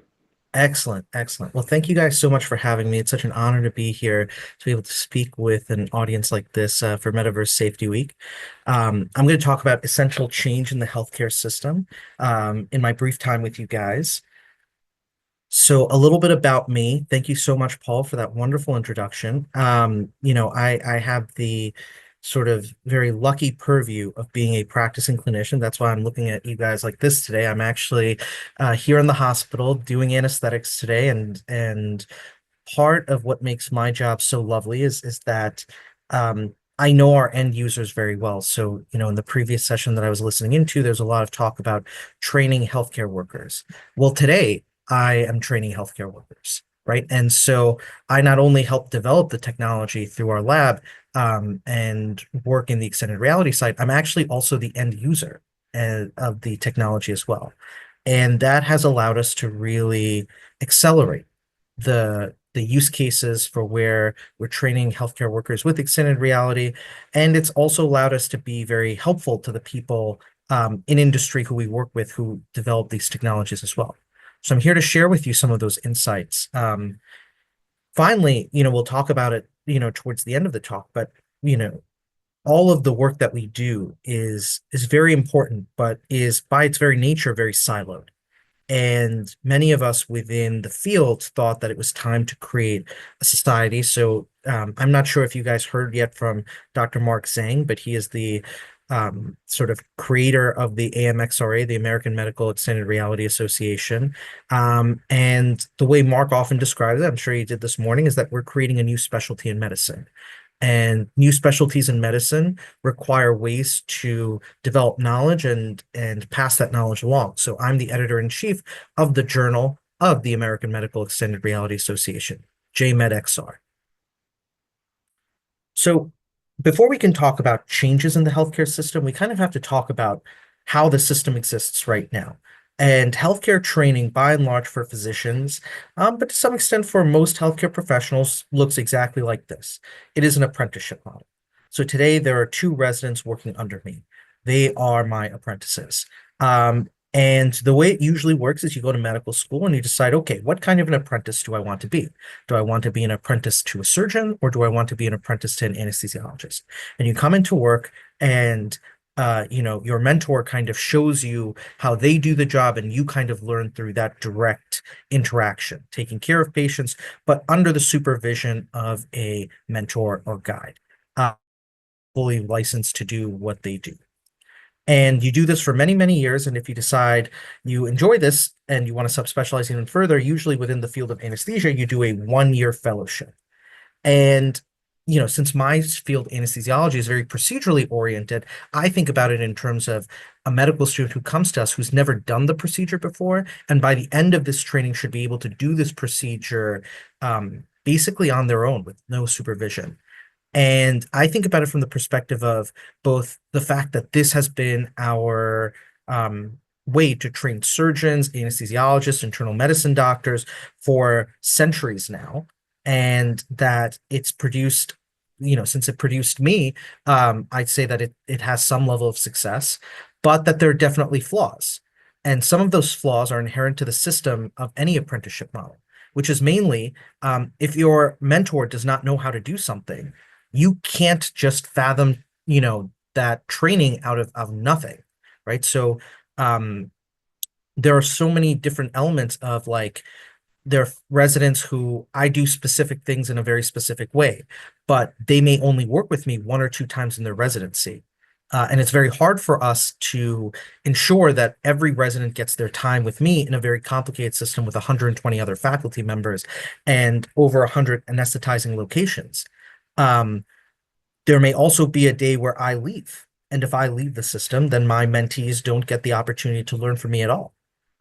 We may lose a certain type of procedure that we do. We may lose certain other parts of the hospital where, for one reason or the other, we no longer perform those procedures. And so you can begin to understand that there are definitely flaws in the system. To make it even more real, this is a slide of what I, as a pain medicine physician, am expected to teach my fellows and residents. And if it looks like a busy slide, it's intentional. So, I both do acute pain and chronic pain. There's a whole different set of procedures for each one of these things. The residents usually are with us for maybe 2 to 4 months, if they're lucky. And in 4 months, I'm supposed to be able to teach them all these procedures. And here's the greatest part. Half these procedures didn't exist 10 years ago. And 10 years from now, this list is going to double. But I'm still only going to have 2 to 4 months with those residents, right? And so there may be procedures now in the next few years that I won't be an expert in, but the societies and the accreditation services will expect that we teach our residents these kinds of procedures, or at least give them some insight into them so they feel comfortable with the idea of doing this on their own. Here's the other thing. So this is from a paper from a very well-regarded medical center. I'm not going to say which one, but it's at the level, I would say, of some place like Cornell. And if you look back to the slide I just did, again, they did a good job of tracking where all these residents were getting all these procedures from. And guess what? If you look on the slide, you'll see a lot of 0s and 1s and 2s and 3s and 4s. But guess what? All these residents also graduated residency and went on to independent practice. So the question we have to ask ourselves is, how comfortable do you think a resident is in their first day of practice attempting a procedure that they never really had any experience with in their residency training? And my hypothesis and the evidence supports not very good. Like, they don't feel comfortable doing this, and this is creating huge gaps in our system. So enter in what we thought to do, which was we thought to say, well, listen, extended reality has the opportunity to close some of these gaps, right? We may not be able to simulate the exact needle position with the exact haptics, but to be fair, our residents do hundreds and hundreds and hundreds of procedures. So they know exactly how a needle feels like to move in the human body, but they may not always know the targets, right? So why can't we get at least a part of the way there with the technology that exists? And so we created the X-Ray lab, or the Extended Reality Anesthesiology Immersion Lab. And as you can see, there are a lot of us in this lab, but we're very much by the people, of the people, and for the people. So a lot of the people who work in this lab are actually also our own residents. So the people who are going through it, giving us direct feedback and having direct agency in the creation of XR tools to help them during residency. And we thought that was really important. That it was just not all faculty driven.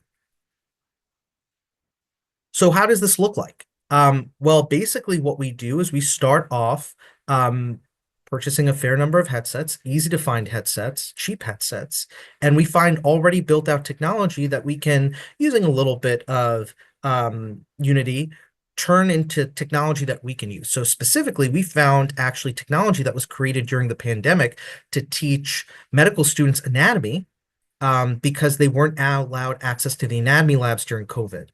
But guess what? Those models are just as good for practicing doctors. If it's good enough for a first-year medical student to learn the basics of anatomy, with the right teacher in the space, you can actually pretty much take somebody step by step through any procedure. You can show them the angles that the needles move. You can dissect down to the right layer of the human body. You can compare anatomy in actually ways that you can't do in an anatomy lab. For example, in an anatomy lab, it would be, a faux pas to break apart parts of the human spine to put them together and show comparative anatomy. But in XR, you can do that. You can break the spine apart like Lego pieces and put it back together at the very end. So there's a lot of things that our residents tell us that they learn in these master classes, even as senior residents, that they just never really were able to pick up early on. Finally, the best part about it is at the end of the lesson, we can actually have learners demonstrate to us. I can then create just a blank human body and say, perform this procedure for me, and actually watch the resident perform the procedure, and gain deep insight into both what they picked up from the lesson and some of the areas of deficiencies. But guess what? I'm not doing this in a live patient. So if there are any mistakes being made, or I can see some kind of flaws, I can correct them at that time. And our residents have found these kind of master classes to be exceedingly helpful. But it wasn't just enough for us to create master classes. Real change happens at the bedside. And going back to the theme, essential change requires being able to bring this content, not just once a year in a master class, but to the clinics where these opportunities are being found and utilized every single day. So here's an example where basically we brought the headsets to clinic. So there was a patient who came in, and actually in this case, I was the one who was deficient. There was a nerve block that I had not learned how to do.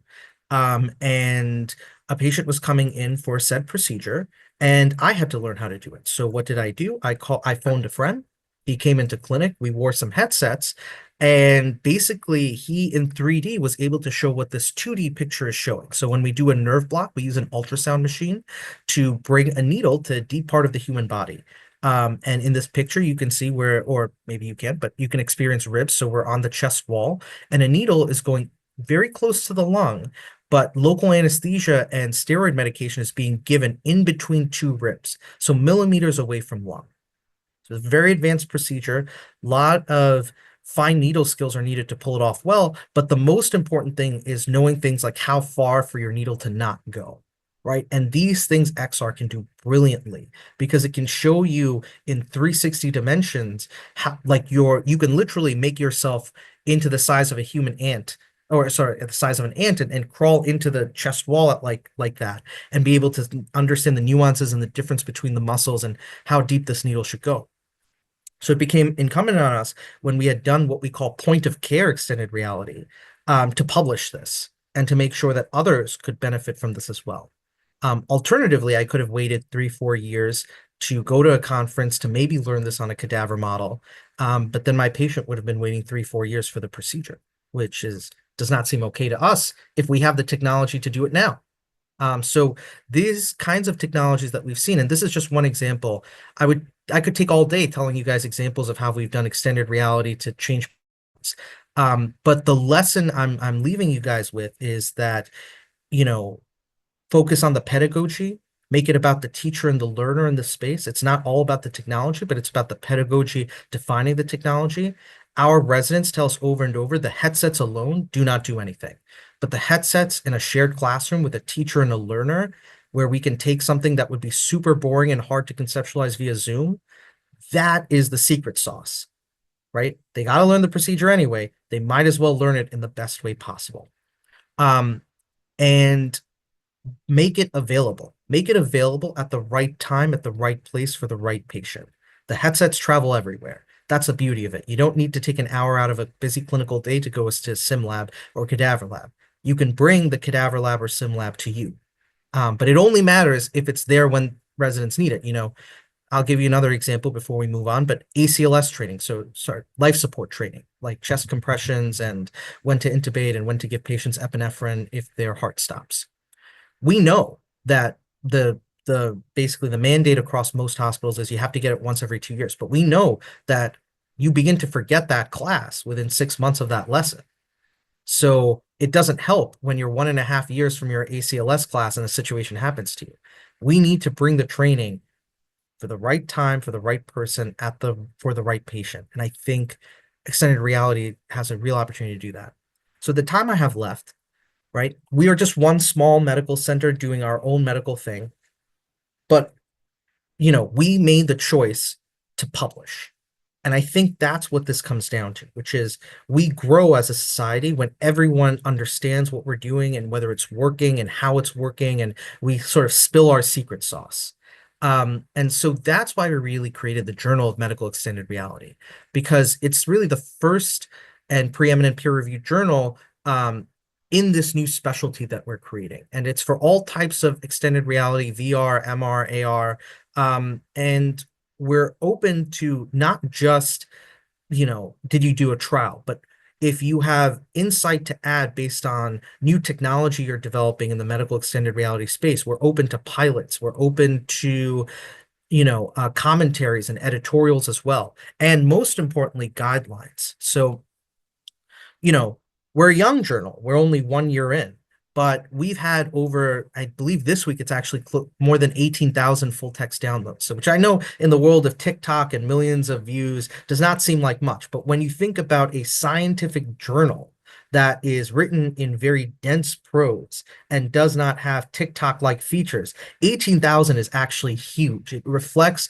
how open and big the community is to receiving this kind of content. All of our articles are open source, which means it doesn't matter who you are and if you're connected to an academic medical center, it's open and available for you to read as if you were in the library at an Ivy League institution. And that's what I personally believe. I think the only way XR moves forward is if the small startup has access to the same information as the big Ivy League institution. And if you look at sort of the articles that have done really well over the past year, you'll see a large, group of different people in the space. So for example, the first article is a guideline defining what is medical extended reality. All the folks in that article come across different medical centers from around the country, from different medical specialties, all coming together to say, hey, what is medical extended reality? The second article is a perspective piece actually written by both academics and members of a startup. So coming together to define, what they think is important. So we also publish from startups, and I think it's kind of rare and fascinating that startups would choose to publish scientific knowledge. But listen, if you're developing something incredible and you have data to share, why not? Right? I have learned just as much from hearing startup founders speak as I have from academic speakers as well. And finally, we have a team from, the Netherlands and other European countries who are discussing what they're doing. So we're not just a US-centric journal either. We truly see ourselves as an international journal.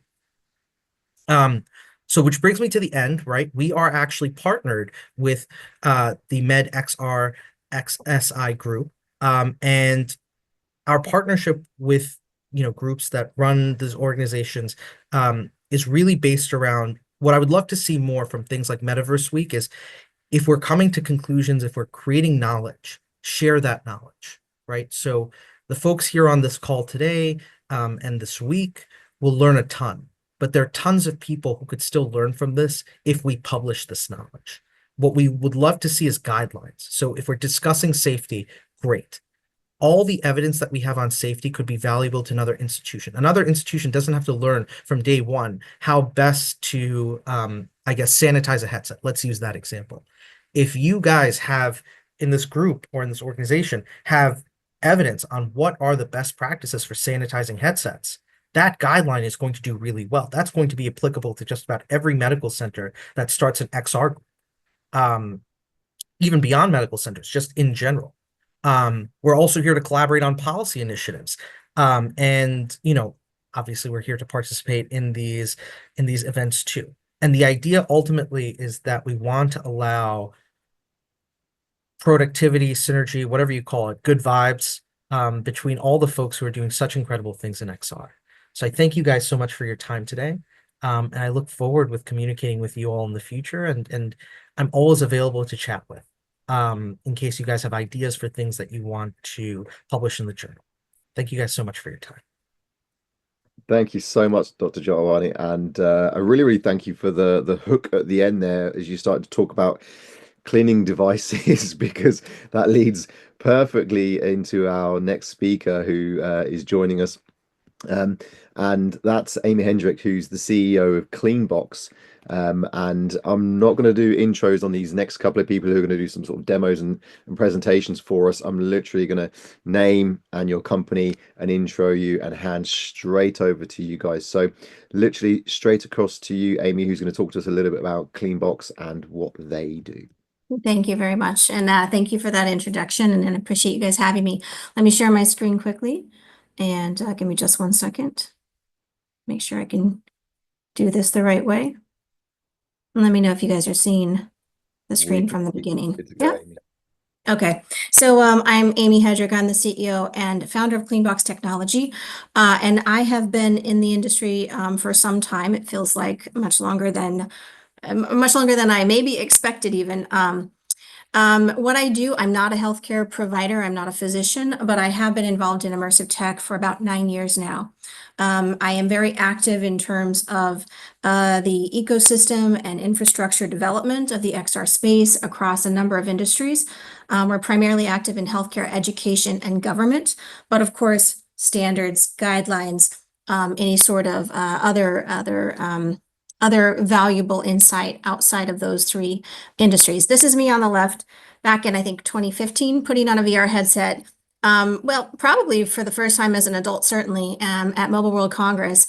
And at that point in time, I really felt the magic, if you will, of the technology. And I felt like it had the capability at that time to start to disrupt the way we learn, the way we engage, the way we keep on learning, media, childhood development, and so on.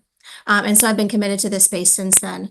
These are some of the activities that I'm actively involved in. But why do I do what I do? Because, of course, the idea of hygiene is really critically important, not just in the healthcare space, but in the concept of taking an immersive technology that sits on your face, whether it's a VR headset, an XR headset, 3D glasses, or so on, and thinking about that in a scalable way. So if we want to be truly successful in whatever our application is of XR, it needs to be scalable. And that means that there's a higher risk of course, contagion transfer from those types of items. And I think probably most of us on this call are familiar with all of these concepts, but of course, we've learned over the years how important it is to wash your hands on a regular basis.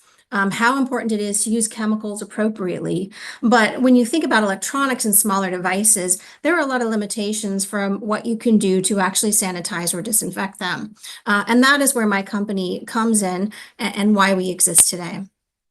So cleaning XR equipment, it's got to scroll through here. Of course, they enter the materials on the headsets interface with your face and ears, near your mouth, your nose.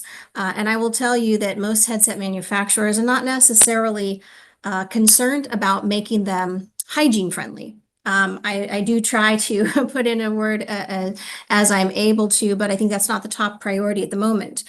So it becomes really, really important for the user to think about how they're going to disinfect those on a scalable way. So Cleanbox specializes in UVC LED disinfection. Because it helps address, well, I'll go back quickly. Well, it helps address a lot of the issues inherent to disinfecting a piece of electronics that should not be exposed to chemicals, heat, or liquids. So, of course, we know all of this information when we sneeze, we cough, all these fun splatter images that help carry those microbes from one person to the next. And that can be in a healthcare setting. It could be me touching my face, you touching your face, me coughing and then touching the headset, or simply I've had a fever, I put the headset on, I don't realize I'm sick till later, I've put it on someone else. And so thinking about what's a practical solution to that, it has to be thought of, yes, especially in healthcare, but certainly well beyond healthcare as well. So HMDs become personal devices even when they're shared because they sit on your face. That ease of use, of course, all of these have to do with user adoption when it comes to XR. So kind of a callback to some of the questions that Julia presented earlier today, the ability for people to easily use this technology, whether they're already a familiar champion of the tech or they're being introduced to it as a way to augment their training or perhaps their patient care. It's very, very important to recognize that this does become a quite personal item. So when you think about it in that way, you start to think a little bit differently about how you want to manage the operational logistics of things like hygiene with headsets. And of course, that's what we at Cleanbox do, is we focus on operational infrastructure. Moving forward, I'll tell you, I know I don't have a ton of time today, but these are some of our products here that we've introduced to the market over the last 6 years. Our CX1 up on the upper right-hand side. It's basically you hang the headset on there. It helps to dry the headset. There's charging, there's locking, there's disinfection. And our focus is 1 minute rapid disinfection to reach a log 5 or higher, depending on the contagion. Make it simple, the easy button, make it reusable so it can become point of use over and over and over again. You're not adding a level of complexity to the user experience, whether that's the user is the patient or the physician or an admin or anyone else.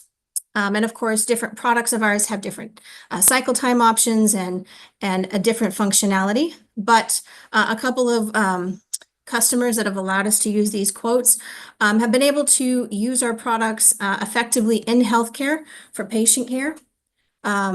We have 2 product lines. We're in over 50 countries, 15 industries around the world. We have over 70 global patents, and we're continuing to grow. Here are some of our products if you've never seen them. So again, the goal of our products is the ability to use it between users so that you're not just waiting till the end of the day when you're done using it. If you're transferring it from one person to the next, you can easily and quickly disinfect the hardware, whether it's the headset, the controllers, or other associated electronics like a tablet or sometimes a phone, which is used depending on which VR program or XR program you're using.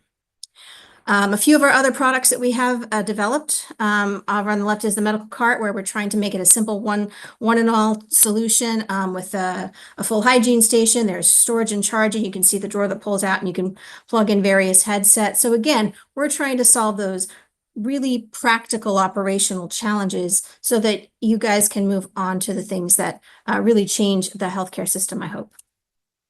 And then we also work with infection control teams, depending on if it's a hospital or a healthcare center or something ancillary to healthcare center. We will make recommendations and design protocol that is very specific for the use case. So if it's oncology, child oncology, something along those lines versus using it in a waiting room, we'll work with the team to make sure that you have the best protocol available. I know I'm probably close to the end of my time, but just quickly moving forward, if you guys have any other questions, of course, you're more than welcome to reach out to me.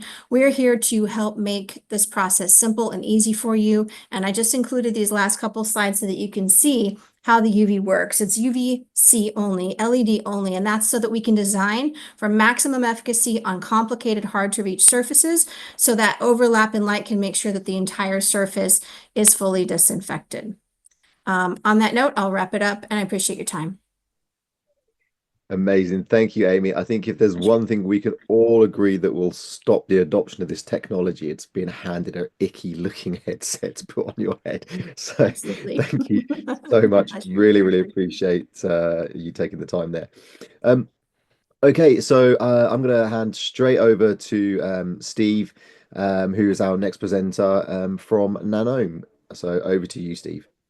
Great. Thanks, Paul. Just going to share this. All right. Can everyone see my presentation here?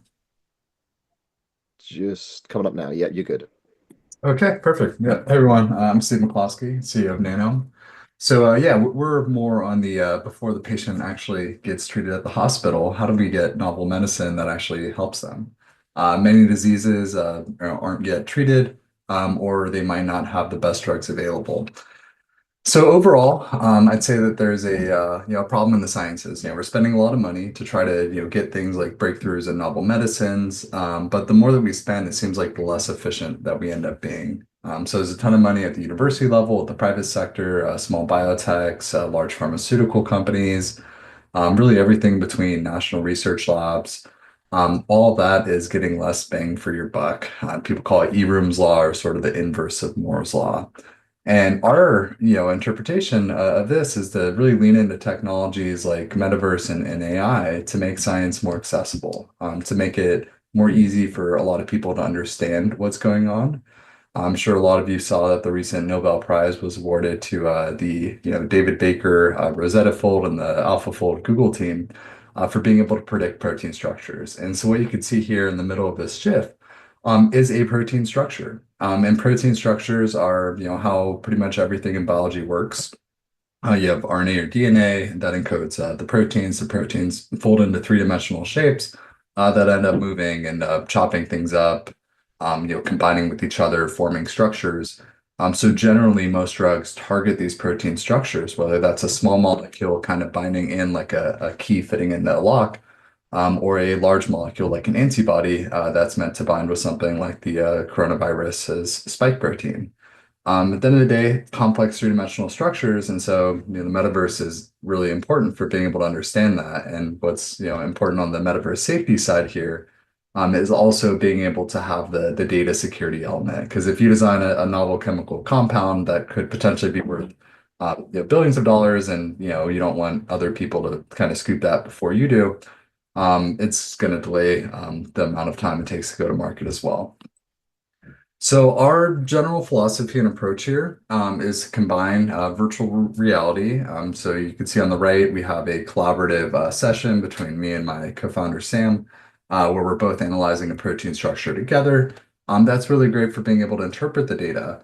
But we've also made steps for the AI assistant side to be able to do complex scientific calculations without having the expertise of how to run these tools on the command line. So, some examples would be, can you find me a similar structure? Just as a regular voice prompt, you don't need to do a specific database query or anything like that. It'll find you a similar structure. You could overlay them. You could compare them with each other. You could calculate the properties. Could you tell me how to synthesize this molecule? All these types of questions could be answered with different computational software in the back end. So the AI is really just an intermediary to help assist people to calculate those types of things using just natural language, and everyone knows how to ask questions. This is a way for the computer to be more smart about giving you the answer to those questions, and of course, providing the auditability, traceability of which tools it used, and how it actually generated those answers instead of hallucinating it, which might be more common with a traditional LLM that doesn't have a agentic architecture that allows it to run simulations. We've been working with over 250 different institutions, universities, national research labs, companies doing research, nonprofits doing research.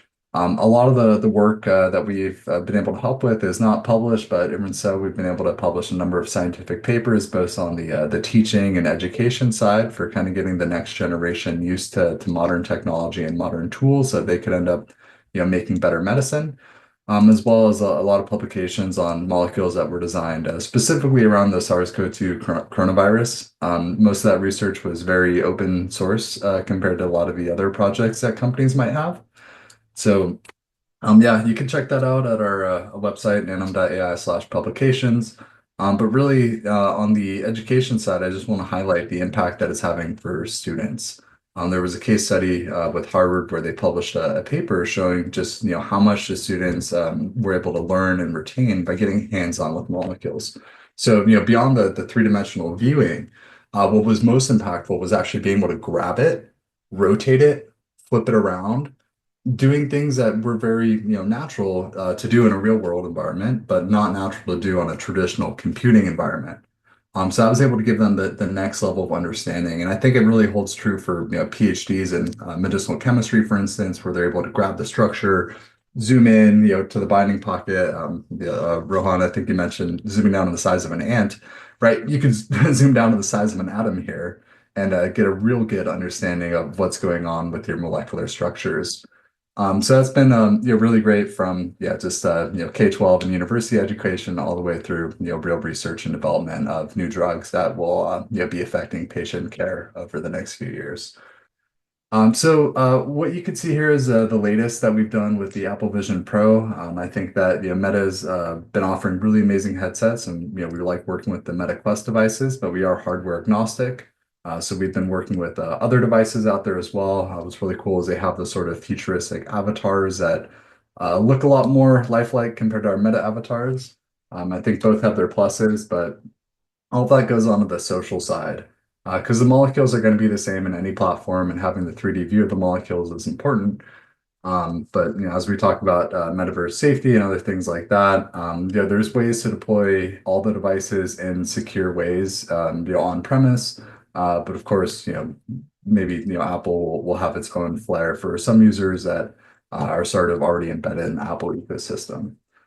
And tying this all together of where's the future direction that we're taking this. So right now we have the virtual reality, mixed reality platform that you could see here. You could analyze protein structures, start working with them. And then we have a web application for the AI assistant. We've been working on some prototypes for getting that web app text assistant into its own avatar and to be able to talk with you. And instead of typing, "Can you find me a similar structure?" you just ask, "Can you find me a similar structure?" Voice to text, text to voice, all that is very solved at this point. But yeah, this is the future. I think it's Tony Stark and Jarvis, and you're actually doing real science with science fiction technology that's no longer science fiction. And at the end of the day, these things are going to help develop new medicine, and that's going to help patients when these medicines get approved through the FDA, and then eventually treat new diseases or treat diseases that might not have I don't know, their compounds have side effects or things like that, and then you build better compounds that have less side effects for different patient populations. We're also seeing a lot more drug development in that direction. So yeah, just wanted to say thank you to the organizers here, letting me show a little bit about Nanome and what we're doing to help improve patient care, really from the early foundational sciences perspective. But of course, if the doctor doesn't have a drug to prescribe a patient, that's not going to go too well. So we need to have a better repository of compounds available so that we could treat diseases. But yeah, thank you, everyone. Brilliant, Steve. Thank you so much. I mean, I certainly remember back in 2018, I first got my hands on the tech, and just expanding out a molecule and putting it over your head was just like mind blowing.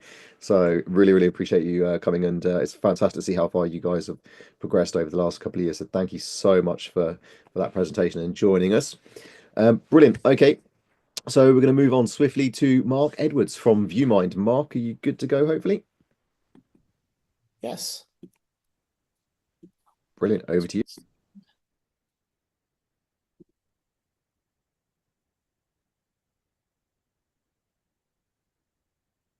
Okay, you see my slides?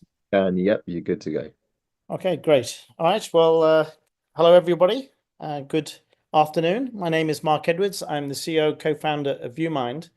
And our technology is focused on using we're talking about, VR, XR technology. We're using it as an instrument to measure the health of the brain. And what we want to be is the world's first precision meter to be able to assess brain function very, very precisely. So precision is really our guiding light in terms of everything we do.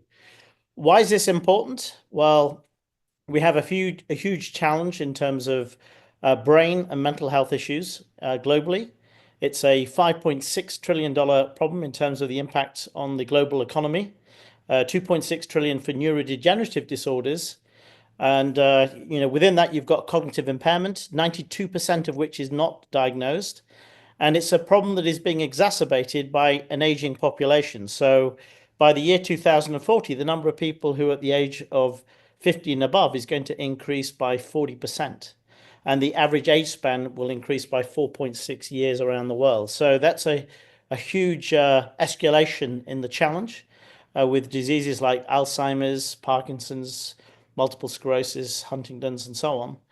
And then on the mental health side, we've seen, I think everybody would recognize it's been a significant growing problem in mental health disorders. It's about a $3 trillion problem affecting 1 in 8 of the world's population, according to the WHO, and exacerbated by many different factors. The pollution, the sort of use of technology, and many different factors. So these are big problems, but really I would say also that the health of our brain is also a summation or an effect of what's going on in other parts of the body. So metabolic health, cardiovascular health, they all have an impact on the brain. If you have a problem with the heart and blood is not pumping efficiently through the heart, it's going to affect the brain. If you have diabetes and there is an insulin resistance, then the brain, which runs on glucose, Alzheimer's often referred to as type 3 diabetes, it's going to affect the brain. If you have atopic dermatitis and somebody cannot sleep and they feel depressed because of the condition, then it's going to affect the brain functionally. In fact, just as an example also of how the far-reaching effects, Dr. Jotwani, who I mentioned at the beginning in his introduction, he's an anesthesiologist. This area, the actual anesthesia that somebody receives can also have an impact on how they recover post a major procedure. And we recently did a study with the Mayo Clinic. It was a multi-site study, and they presented the results at the big TCT transcatheter conference about a month ago, which showed that patients that had undertaken the same procedure, it was a left atrial appendage occlusion procedure, half of which had a general anesthesia, the other half had mild sedation. We could track the post-operative recovery and characterize quite significant differences. So this is a big problem and a big opportunity. And today we're really flying blind. We're flying blind because to look at the brain, we have sort of two different approaches. One is to look at the physical health of the brain, which is to look at imaging and biomarkers. Biomarkers could be things like proteins that are accumulating in the brain that are the hallmarks of particular diseases. Like, for example, I'm sure we've heard about amyloid and tau for Alzheimer's, the things like alpha-synuclein, which would relate to Parkinson's. So we have good tests for looking at the physical health of the brain, but these tests are expensive and they're invasive. Things like PET scans, lumbar puncture, MRI, which is it's a difficult test for somebody to have to actually sit still for 45 minutes and have a radioactive tracer inserted in the brain. And then blood tests are starting to appear as well. So this is one of the challenges, but there's another key element of brain, which is the functional side. It's how is it actually working? It's the software that's running, let's say, on the brain, the physical brain, which you could consider more the hardware. So for functional assessments, the standards that we've used are things like pen and paper testing that's been around for 50, 100 years. We have some electronic versions of those tests, which are a little bit better, but still lack a lot of sensitivity. And the gold standard is a neuropsychologist performing a 2 to 8 hour battery of assessments. This may take place over multiple days because it's a very tiring process to go through, and it's not scalable because these doctors are in short supply. So these are the challenges, and this is really what we need to address. So moving on then to ViewMind's technology, our technology is all based on eye movements and how the eye responds to a visual stimulus. So when a visual stimulus is exposed to the eye, it sends a signal through the optic nerve to the back of the brain, the visual cortex, and this then in turn activates different areas of the brain depending on what it is that somebody needs to do at that moment in time. Maybe they need to encode information, decode information, do processing or planning, recall certain things from memory. So we can, on demand, activate different areas of the brain, as you can see in this animation. And once those activations occur, we have characterized, based on the work of our chief science officer over 23 years, eye movements that occur in response. And it is very related to particular conditions. So what happens, the patient does the exercise, or the eye movement data is digitized, it goes to the cloud, it's analyzed by our machine learning algorithms, and a report is generated. It's very specific to different conditions, different diseases. So we see distinct patterns in Alzheimer's, in early stage of Alzheimer's, in asymptomatic, say Alzheimer's, in the mild cognitive impairment or amnestic stage, in Parkinson's, in Huntington's, in depression. We see different signatures that are very unique and repeatable, and they are the same between different people who are, let's say, healthy controls. And if individuals have a condition, then the alteration is a consistent degree of alteration. So we can characterize and measure very precisely the changes taking place. And this is just a sort of a summary of what we just saw. So we have, somebody here doing the exercise. The exercise takes, let's say, about 10 minutes. The data is digitized, analyzed by the machine learning, and then a report is generated. And then we have an additional generative AI component to compare results, phenotypes that we're generating with standard literature that allows us to go into new areas that we haven't been in before and actually start to do some interesting things. The process, it's very high precision, it's subjective, and it's scalable. And it's very easy to implement in a clinic. It is a control test, so there is an assessor. You can see over here an assessor who sits with the patient. The assessor is somebody who doesn't have to be a clinician. There is a training exercise program that they can go through. It can be done online, remotely, with self-paced videos. It takes less than an hour, and they then get certified. So in terms of the solution, it is software and algorithms. We don't make hardware, so we don't make the actual VR headset. We don't work on just any old headset. We do need a minimum specification. And so we validate and certify particular headsets. And then we generate an actionable report that can then be used to be able to decide on what the next steps might be. This gives an indication of what a report might look like. So it's an overall cognitive assessment where somebody is on a scale compared to age and gender matched controls, a radar diagram that shows the health of different areas of the brain, different cognitive domains, processing speed, executive functions, working memory. You can see different aspects here. And whether they're normal or they're one standard deviation or two standard deviations below normal or above normal. And then we go into each area in more detail. And we can do this longitudinally as well, so we can see that if an intervention is having the desired effect and somebody's showing improvement, staying stable, or deteriorating. The science is all very validated. It's all based on well-known neuropsychological tests, which have in of themselves millions of people that have been assessed. They have a sensitivity in symptomatic of about 70%. And by combining that with ViewMind's technology that is digitizing eye movements and also using pupillometry based on our 23 years of research, we take this into the high 95% or above in symptomatic, but also even in asymptomatic. And then we interpret all of the data using our machine learning algorithms. And we have a growing list of patents, and we've been collaborating with leading institutions, such as the ones you can see at the bottom over here. We're in over 100 locations. We will be shortly in the middle of next year. And these are publications that we have shared some of the results that we've done. So there's about 80 peer-reviewed publications that we have provided. I think just the last final note I would say is that not only do we measure with high precision the functional health of the brain, but we are also correlating with structural changes of the brain, which is unique, and I think it can be extremely impactful because we are showing correlation with blood tests, with CSF, with PET scans. We're just about to start a very major study we announced in the last few days called BioHermes, which is going to compare ViewMind in over 1,000 patients in 32 hospitals.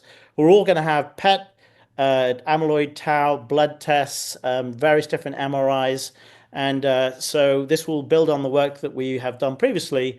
And we think that doing one of these structural tests in combination with ViewMind provides a very powerful combination to really understand and characterize the health of somebody's brain.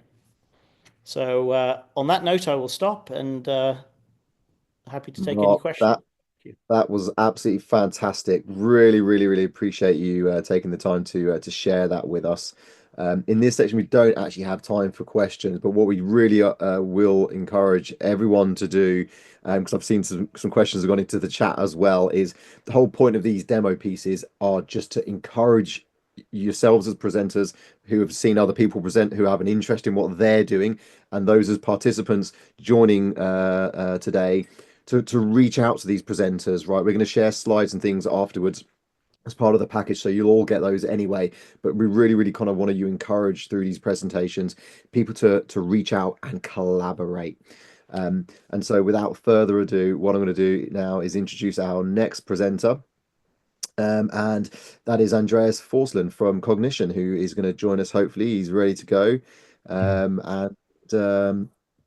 I will hand over to you, Andres. You're there. I can see you. Amazing. If you want to share your slides, I'll give you the nod to let you know we can see them.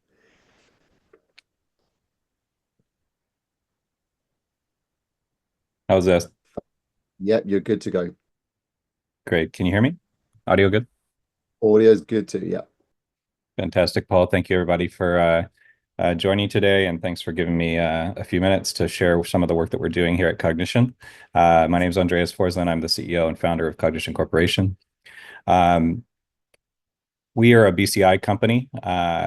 If you're familiar with Neuralink and a lot of the implantable BCIs, we're the only non-invasive alternative to an implant that's focused on assistive technologies. So Neuralink, Synchron, Paradromics, Precision Neuro, BlackRock, these are names that you may be familiar with. So they'll come up a little bit later in our presentation.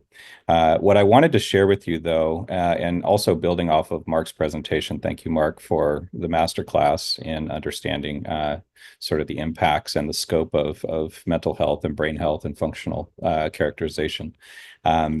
There's over 400 neurological conditions, according to the NIH, and sort of if you think about a long tail, a handful of those are receiving the bulk of government funding and investment funding in order to create therapeutics, diagnostics, monitoring systems. And so you understand the scope and magnitude of the investment required. It can cost anywhere from 25 million US dollars to hundreds of millions of dollars, even billions of dollars, to develop certain kinds of medical devices for neurological applications. However, there's an emerging opportunity, like what Mark was saying, which is in the realm of software as a medical device, or SaaS solutions that are aimed at providing really efficient, scalable deployment of diagnostic solutions and therapeutic solutions. And so really, when you think about Cognition, you should be thinking about our technology as a platform that's going to enable unlocking much more capital efficient investments in software applications overall. As some of you may know or may not know, there are only about 10 to 15,000 practicing neurologists in the United States. However, there's about 59 million people in the US that have diagnosable mental health conditions. So that's roughly 23% of the US adult population. That excludes pediatrics, which is also enormous.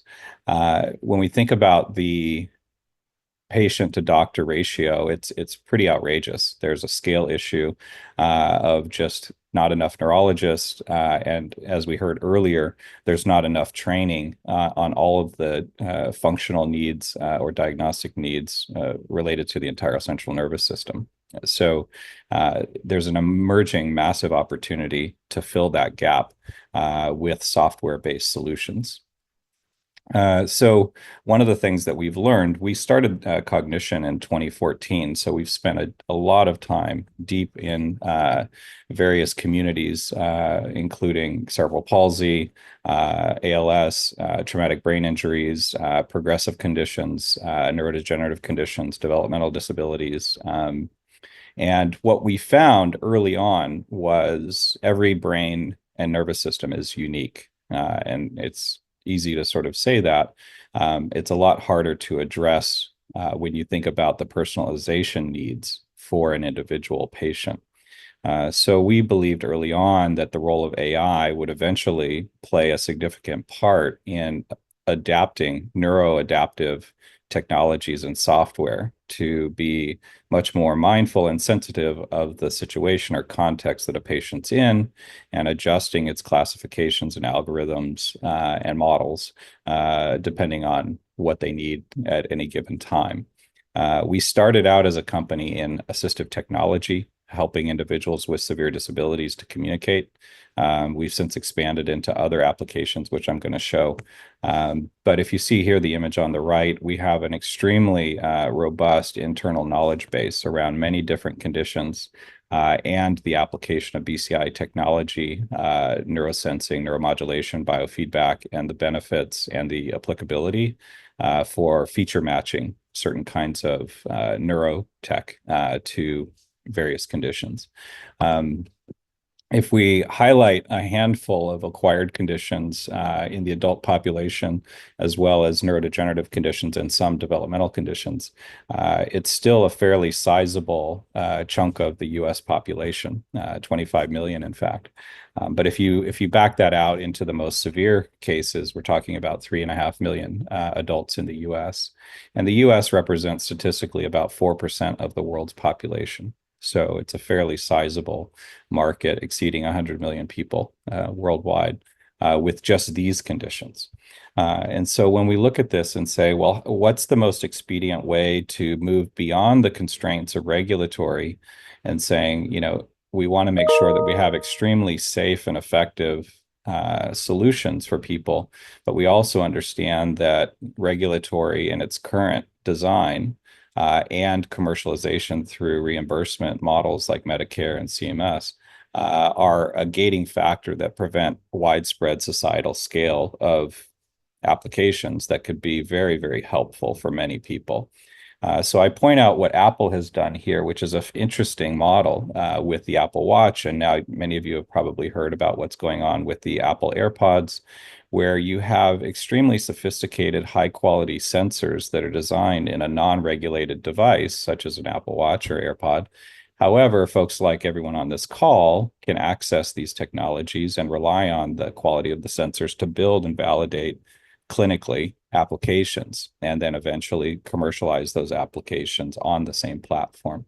So we envision what Cognition is doing with our first product here called Axon R, which is available today as a full BCI development platform. I'll talk a little bit more about what that is. Axon R today includes a fully immersive, all of this is our own technology. We're not building on anyone else's hardware. For medical device standards, you need absolute traceability all the way down to bit registers and bare metal. It's very hard to build any kind of SAMD applications on top of consumer hardware. So we had to really go from the ground up and building our own technology and validating it. So we have our own immersive Android-based AR immersive headset. So it's AR, not VR. We have the ability to support eye gaze and eye tracking, head tracking and cervical control, as well as EEG. You see that there's 6 EEG electrodes on the back strap. That's configurable to go from the visual cortex all the way up to the CZ position as well. So you can sort of scan between proprioception, visual cortex, and motor cortex, all with the same system. All of the data being processed is being processed through a wireless hip pack called the Nucleus. And we have expanded our front end to accommodate a dendrite sensor array so that you could go full neurophysiology. So you could capture EMG data, EKG data, EOG data from anywhere head to toe, and synchronize all of that biometric data through the same front end, and then process it wirelessly on device or in the cloud over Wi-Fi or over cellular in a full ambulatory platform. And lastly, we provide what we call BCI Studio, which is a no-code, or it also supports a variety of other software like Unity and other things that you can utilize to build pretty cutting-edge applications on the platform for really acquiring biological data, building applications for diagnostics, immersive therapeutics, all kinds of experiences. So we started out with assistive technology, primarily communication and motor control, smart home control, robotic control. But now we're installed. We just launched the product in September, and it's currently being used by Johns Hopkins, the VA, Memorial Hermann, Northwell, Mount Sinai, MGH, the VA. So there's a number of organizations that are starting to build SAMD applications on our platform, which will then be going into clinical trials. So these are the types of applications that are being built on our platform, sensor fusion based neural monitoring, as well as telehealth applications, basic assessments, neurorehabilitation. It's being taken into intraoperative use cases, concussion use cases, as well as diagnostics and therapeutics. If in the world of applications, these are some of the applications that Cognition has built and will be commercializing. So we've created our own digital twin AI model, or a language model that is a reflection of the personality and the corpus of the individual patient. And it enables them to, even if they're completely paralyzed with no ocular control, they can still drive a communication agent to be able to audibly communicate with people around them. We've partnered with Amazon to integrate Amazon Alexa inside of our full stack. So we have all Amazon Alexa skills are available under BCI control, including smart home, IoT, and content controls. And we're working with the University of Waterloo currently to integrate our headset as a wheelchair control directly as a replacement for a joystick. And that's happening currently. And then lastly, in the lower right, we'll be sharing some public news about this later, but we have currently been enrolled into the BrainGate program, and the BrainGate is starting to use our system and integrate implantable BCI data and brain decoding in conjunction with our system to improve the human factors and the user experience of controlling bionic limbs. But those are just assistive technology applications. Some of these specific neurology conditions that are being worked on right now with various health systems include diagnostics for disorders of consciousness, traumatic brain injuries, and concussion, and looking at point of care, point of emergency use cases where the technology could be deployed out at, say, football fields and at high schools as opposed to in the ER, as well as mental health diagnostics. Cognition's been working with hundreds of individual patients of all sorts. You'll see here in the middle a picture of a great team at Brown University that is working with our technology. And again, we're shipping. The primary use case right now in the healthcare space is to acquire Axon R and use it for internal rapid prototyping of novel ideas and concepts. And then once there's a reasonable confidence of the feasibility and the user experience and the data that they'd like to glean from the system, they'll be moving into clinical trials and taking our verified system all the way through all phases of clinical trials to validate those applications. A little bit of an education around brain implants. I'm not going to go into this. We could probably have a separate masterclass on this topic, but there's a variety of sensors. We are agnostic to all sensors. We care more about the data that's coming off of these sensors. So if you think about where these brain implants are going, likely they will start to commercialize by 2030 and 2035. So we're still about 5 to 10 years away before these things are going to be commercially available. Meanwhile, Cognition is available today. A little bit of sort of myths and truths about the capabilities of these implants. They're mostly going to be constrained to the motor cortex, and there's a variety of ways that these can be implanted, and the capabilities are also respective of what they are. So Synchron is a stent, and it's effectively, if you imagine swinging your leg or kicking a soccer ball or swinging your arm with a tennis racket, that's what Synchron can decode. Really large, abrupt, gross motor movement, and that's translated into a keystroke on a computer. Neuralink is much more like a mouse, where it can do what Synchron can do as far as detecting a click activity or intention, but it can also move cursors in 2 dimensions.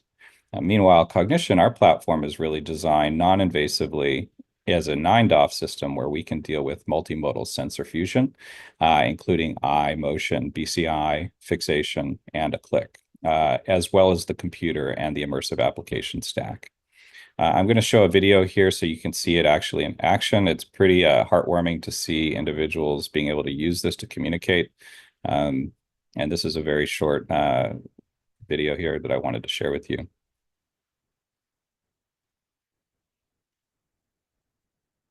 What do you think about asparagus, green beans, Brussels sprouts, or just a combination of sauteed vegetables on the side?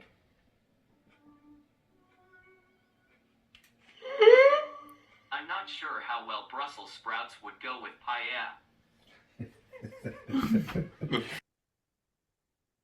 What's the next question? How do you stay so positive?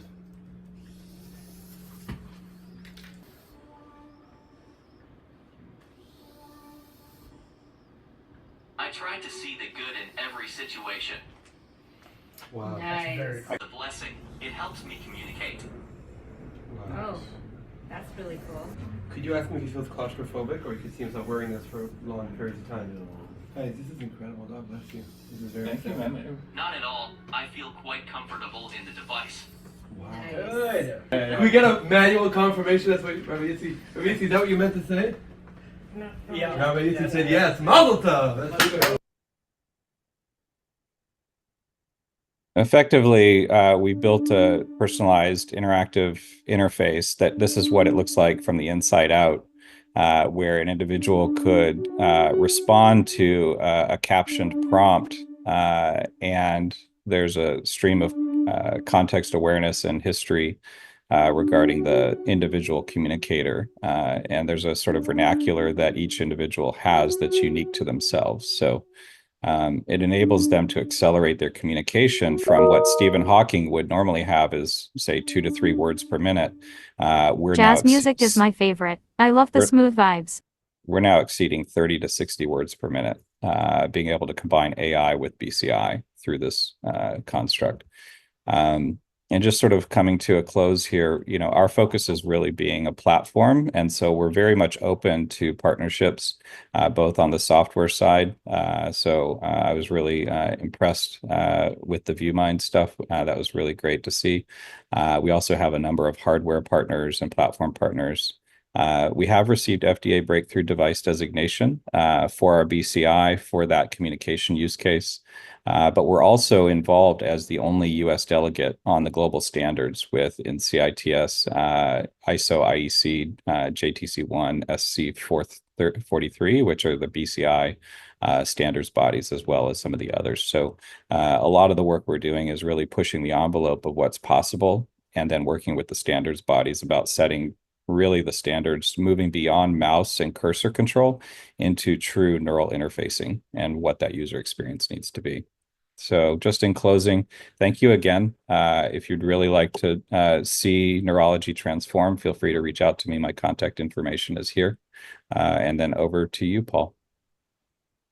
Brilliant. Andreas, that was absolutely fantastic. And what I love most, no, not most about that, what I love about that is the mention of prosthetics and rehabilitation. And it was almost as if we planned this, because now I'm going to hand over to George from Tesla Suit, who's going to present for us on what the work that they're doing there. So without further ado, over to your good self, George.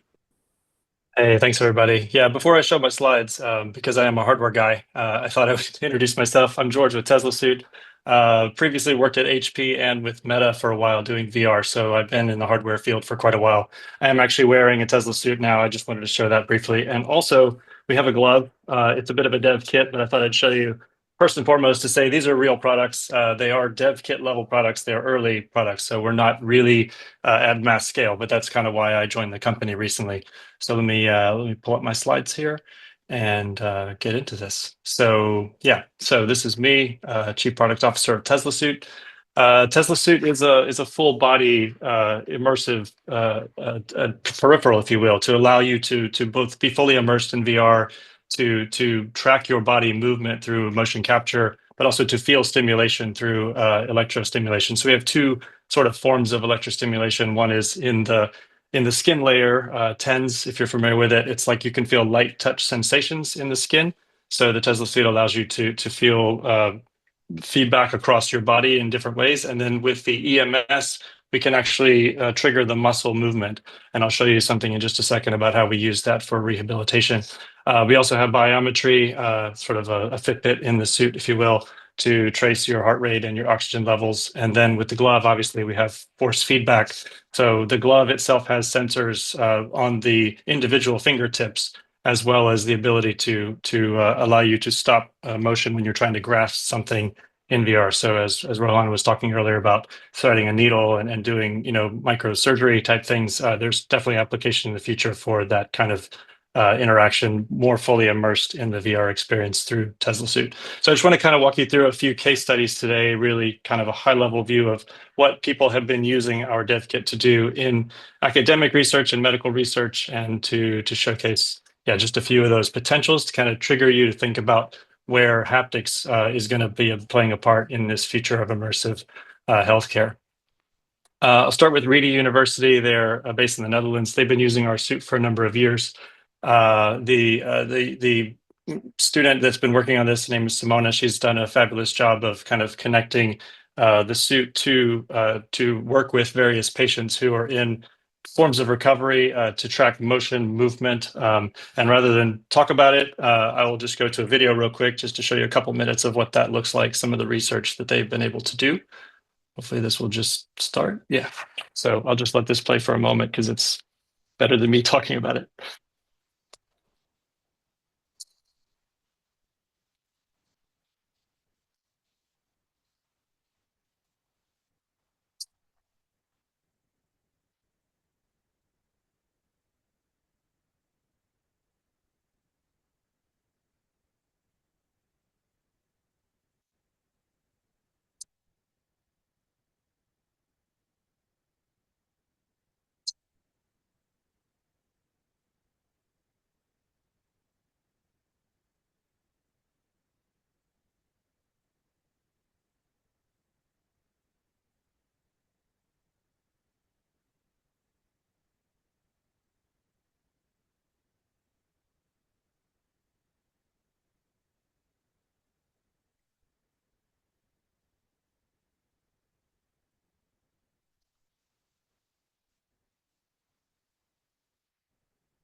Okay, so in that last section, what you were seeing with the blue screen, that's our software interface. Obviously, we can control, I'll go back actually we can control where the person feels the stimulation. It's pretty obvious with most of those, I think, but the gentleman who was trying to do the incline lift, this would be an example of somebody who's coming out of a post-operative situation or had a lower back injury. And what the Tesla suit offers is a way to stimulate those muscles to allow the patient to do the exercises they need to rehabilitate and to obviously get out of hospital faster or to recover more quickly, get on their feet again, and obviously speed up the process of healing. Also, maybe it wasn't so clear, the person at the end who was holding the rails, this is something where the researchers have been able to in real time measure the motion of the person on the treadmill, but then also to stimulate with the haptics to adjust their gait, to work with them again in kind of in a way of reinforcing the behavior as they're working on the clinical side. So that's again something that is in practice that they've been working on there at RIADA, and also something that we are hoping to see brought more fully into realization in the future. This second one here is in Milan, University of Milan. So they're working also, these are all published papers, as you can see. I'm happy to share links later. Working with Tesla Suit to evaluate the range of motion after stroke, and again, to use the system for the motion capture to understand where a patient is able to move. You can see some of the data on the right. And then also to be able to stimulate the body, again, kind of using the joint system that we have with both the haptics and the motion tracking. And so again, bringing that extra level of data information into the process so the doctors and the clinicians can understand what's actually happening in real time on the human, and be able to then adjust their therapies and information in that way. Next one here is a study from Clapham University. This one is looking at what happens when people are when they slip, when they're having like a potential accident. But it's about also like the recovery, understanding really the ways in which the body works. I mean, a lot of people using our suit are really interested in the simple kinematics of how do we walk, right? We still, like, even though we're here in 2024, a lot of things we actually don't understand fully how the human body works when we walk, and being able to track things and try things again in real time. The Tesla Suit allows the researcher to come up with their own clinical trial, to try it on a patient, to adjust it and adapt it. And then what I liked here was the conclusion. It says on the lower right, it says Tesla Suit is a new opportunity for personalized treatment and rehabilitation. And that's kind of, the goal that we're aiming for, is to bring all the work that we're doing in virtual reality and extended reality more close to the body, to work not just with the sights and the sounds, but also to fully immerse the patient and be able to both understand and then also to be able to build those therapies that work with individual patients. I also didn't mention, but as others have said, we are kind of hardware agnostic when it comes to the virtual reality side. So we work with many different headsets. We basically, our software allows you to attach the Tesla Suit to your computing application. We have APIs that you can write your own code, or you can use Unity and Unreal plugins. And so we don't necessarily work with the hardware headsets themselves, but we can bring our suit into the application and build the whole system around that. This is one of the last ones here, is working with the Hospital for Special Surgery in New York. So again, they are really an advanced, they have a lab for advanced movement technologies, which you can see in the pictures on the right. They have also been a partner with Tesla Suit for a number of years. And essentially what they started out doing was looking at all the orthopedic surgeries that they are working with and trying to find the best ways to work with recovery, to work with personalized individual training and use cases. And so they've actually built this very expensive lab. You can see sort of the panels in the floor. I don't know all the technical details, but they actually can move around. They can track a lot of range of motion. They have lots of cameras and optical systems, which are, again, pretty standard in these kind of places. They've also been able to do things. I was actually here just a few weeks ago, been able to put AstroTurf kind of things on the ground and bring in sports players and have them run around in a space and see the motion and understand what's happening with the particular injury or particular measurement of weight on each foot and so on. And the comment that I loved from the gentleman that's leading this lab, he said the great thing about Tesla Suit is it's like the lab in a suit, right? So you don't have to have this expensive lab space and bring people from all over the world to this space. You essentially can take the lab to them. And that's, again, what we're trying to do, is bring people more fully immersed into the experience, bring the data from the user more close to the actual use case with the personalized care that they get through their healthcare providers, their doctors, and their clinicians. And again, this you can see some of the images on the left. These are actually, we worked with them on kind of a more medical grade version of the suit. So in our kind of development process, we've been exploring some of the things that were mentioned by Amy in Cleanbox, like the blood and liquids, and how do you clean things. You can imagine we need quite a big clean box to clean a Tesla Suit. So it is something that's definitely on our radar for future application. Yeah, and then I'll kind of close with this. This is sort of an image of our patient journey as we think about what we want to see, this is one sort of future vision of where we think Tesla Suit can go in healthcare. It's about identifying those needs and use cases, working as a way to provide information to the healthcare provider, whether it's pain or motion or the full combination of those things, and then being able to obviously see improved patient outcomes by giving that real-time data, either in the clinician's office or even potentially at home, right? If somebody could use the system, as I think Andreas was mentioning, sort of like with the insurance providers, to be able to take a suit home and do some exercises at home and be able to connect and give that data back to their provider and get the information that way. So, there's a lot of work still to be done, but I want to thank Paul for inviting me to this call and giving me an opportunity to kind of talk about what we're doing. My contact information is here. I'd love to continue the conversation after this. But yeah, that's what I wanted to share today about Tesla Suit. Thank you for your time and attention. Brilliant, George. Thank you so much. Really appreciate you taking the time to share that with us. And that thanks is extended to all of our presenters for doing your demos today. Really, really appreciate it. I think, Julia, are we going to take 5 and then restart in 5 minutes for the final session? We're a little bit behind, but we wanted to make sure that everyone had their fair chance to share their presentations today. So I think, Banu, if we were able to do a quick 5-minute timer, hopefully you guys will stay around for the final session, and we have a great feature speaker coming next in the form of Joe Morgan. Welcome back, everyone, to the third part of Metaverse Safety Week on our Immersive Healthcare Day. And, our theme this year has been about embracing change.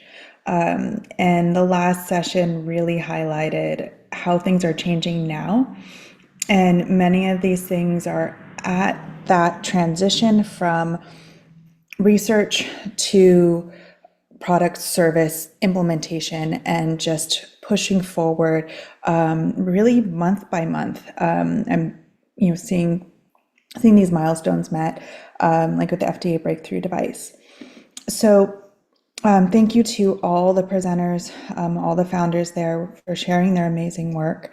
And so looking at these next steps to get from the research to full patient realization of the benefits they offer, we need to consider the other parts of this, of the data management, how it gets paid for, how we define medical devices and equipment within the healthcare system, and most of all, build the trust across all the responsible parties, especially patients and physicians, as we implement as the world moves forward with a technology-driven healthcare system, which is the direction we seem to be moving in. And one of the best people to help us understand these challenges is the forward-thinking Dr. Joe Morgan of Wyatt Health. Today, he will present his analysis of the state of the healthcare system readiness for emerging technology, both XR and AI, in that highlighting his new book, Emergent Health. And then we will break into a discussion on the topic via Thinkscape by Unanimous AI. In this session, participants will engage in the Thinkscape exercise, which is a real-time conversation platform designed to optimize group insights and amplify collective intelligence. This interactive session will focus on how technology platforms affect areas like discovery, manufacture, market, and clinical outcomes. And this will be done through a chat session, a small group chat session, and we'll explain that in more detail soon. So our theme for this session is interconnected healthcare ecosystems, analyzing technology and impact across healthcare domains, and exploring strategies for integrated health systems. So without further delay, I'd like to welcome Joe Morgan. Hi, everyone. I will share my presentation here and get started. So it's an honor to be able to speak here today. A really fantastic lineup of speakers thus far, a lot of familiar faces. This will be very brief. I want to save the majority of the time for discussion. And the thrust of this topic area is really essential change within healthcare systems, and the current state of where things are at, and a little bit about the challenges and barriers that are very common. I think a lot of the providers, physicians, therapists that are involved or on this call today will be probably familiar with a lot of the things we're talking about. But I think something that's also very evident in general throughout the world, as well as in the talks today, is things are moving very quickly, and we are quickly reaching a stage of convergence. And so how to be able to really leverage that to help people in a positive way is that's been the majority of the last 17, 18 years of my life. And so with that, I'll just dive in. I have my information here and on the concluding slide, so please feel free to reach out. I am founder of a company called Waya Health. We've been around since 2016. We build solutions that assess, deliver therapy and treatments, as well as deliver care to patients using augmented and virtual reality. I have the sort of creds that you see there. I do have some technical expertise. I've done some past work in physiologic tracking and wearable devices, and have been working with AI as well as extended reality for the past 7 or 8 years. I do have a book that's coming out in January. It's called Convergent Health, and it's really focused on what different data streams are useful for what situations. And so one way to think about it is, if you were a data scientist, you might use this to help identify salient features that might be useful for plugging into a model. If you're a clinician, this may help you to identify areas that you could use to move the needle on one or more different health outcomes, and I think anywhere in between. So that's really what the book's about. It's not technical. It's meant to be readable by somebody who's well informed. And again, it's hopefully coming out in January. So this session now, I think to set the stage, I think it's really important that as time goes forward, predictability goes down. So, the horizon past which we cannot predict anything is becoming closer and closer. And that's because things are moving faster and faster.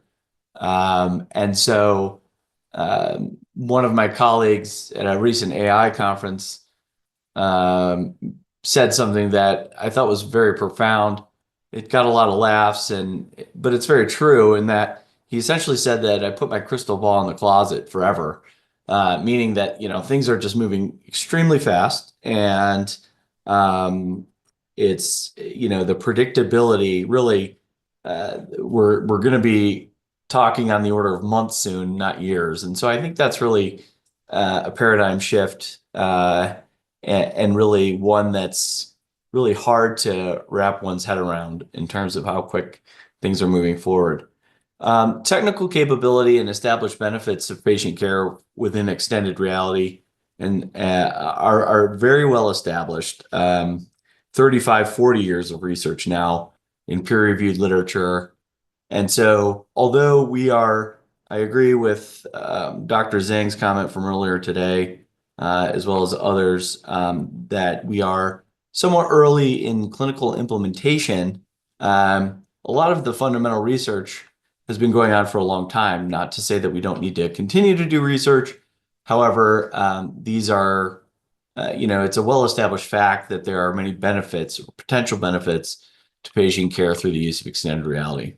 And really, with regards to challenges, I think that there are process-oriented items, processes within institutions. There are research and validation type challenges. There are regulatory challenges. And then there are the needs of the individual healthcare organizations. In private sector, I think it goes without saying that there's more of a focus on revenue. And in the public sector, there's more of a focus on cost. And both of those organizations obviously have a focus on patient care. But in terms of what moves the needle, assuming all other things being equal with regards to patient care, what is going to be the element that really helps decision making? And I italicize, boldface, and underline the last point because I think that this is increasingly becoming to the forefront, which is decision maker perceptions about technology and its applicabilities. And so when I say decision makers, I mean the decision makers at healthcare organizations, the decision makers in terms of what moves forward with regards to a research and validation effort. The decision makers with regards to somebody who is in control or steers processes within large institutions. And so all of these different things can be drilled down on at length, but I think that this is a good framework for looking at the different sort of categories of challenges. And decision-making perceptions or decision maker perceptions in particular are one that I think is overlooked. A lot of times the decision makers are not, they're not aware that there's 4 decades of research. They're not aware of the potential. And so this is at the crossroads of extended reality within healthcare and then extended reality more broadly. And I think that this is a very important point for just 10 seconds to focus on this. Within the broader world, as a consumer buying extended reality, there are elements that are frankly not really consistent at all with what happens within healthcare. The criticism amongst folks that say that headsets, are kind of antisocial because you're covering your face. I think that that's a perfectly valid criticism, for example. But that's not at all incompatible with healthcare, where, the interactions you're having in a professional sense with patients and so forth are amongst the most intimate really anywhere within any industry. And so I think many times the sort of broader sort of consumer context and perceptions surrounding that creep their way into the actual industry or enterprise domain specific space. And I think in certain situations, it can actually be very counterproductive. So just a little bit of elaboration on that last point, which I do think is becoming something that really needs to be addressed by our community, of which I think it goes without saying there's a very tight-knit community that's really been driving things forward for the past 10 years or so. A bunch of familiar faces today, and I think that last point really is something that we'll probably increasingly deal with going forward. So this is the last slide, and essentially, driven by the right domain expertise, I think extended reality offers a more efficient and personalized system of care that's ubiquitously available and available whenever it's convenient for the patient. And I tend not to think about it like a headset. I think about it really like a system for digital health assessment, a system to be able to deliver digital pharmaceuticals or therapeutics. I think about it like an enabler of something akin to telehealth 2.0, a much more capable system of remote care and capable of delivering access through its increased capabilities relative to two-dimensional telehealth. And I also think about it through some of the wonder of AI as a digital administrator, which will ultimately, all of these things will lead to more empowered patients and providers. So with that, I will pass it back to Julia, and thank you so much. All right. Thank you so much, Joe. And I'm really looking forward to reading your book early next year. And what we have next will be the Thinkscape session. So I'm going to pass it over to Chris Hornbostel from Unanimous AI to help us conduct this and explain how to do that. Okay, thank you so much, Julia. And I hope everybody can hear me all right. I'm going to post a link in chat here that will take everyone to our ThinkScape platform. It's a text chat online platform. And if you click that link, you will be brought into the platform as an anonymous user with a username that we basically follow the Google documents convention. So it's a color, it's a random color selected in a random animal. So that way we're able to keep everyone anonymous. What we do with ThinkScape is, well, it's one of our couple of different platforms that we have for harnessing the power of very smart people such as yourselves. And we used Swarm earlier today. What ThinkScape does for us is it allows us to have a discussion and to basically operate almost as break with virtual breakout rooms. We call them think tanks. To have discussions, we solve some problems that we have with large group discussions where loudest the loudest voice can sometimes dominate the conversation. We also solve some problems with when you have, you know, we can handle groups of 300 or 400 people by breaking them into smaller think tanks and having them basically facilitating the discussion between everybody. So what I'll do, it looks like we've got about 8 people. If anyone else wants to click the link to join us here, uh, please do so. Let me know if you're having any issues, but I also am wanting to be respectful of everyone's time. So what I'd like to do is if you are on the ThinkScape platform, first of all, welcome. And I am going to start a short animation. It lasts about minute 45 that will show you on the ThinkScape platform just basically how this works. So I'm going to mute my microphone and show this.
Okay, and let's not hesitate. Let's jump right in here with a couple of questions.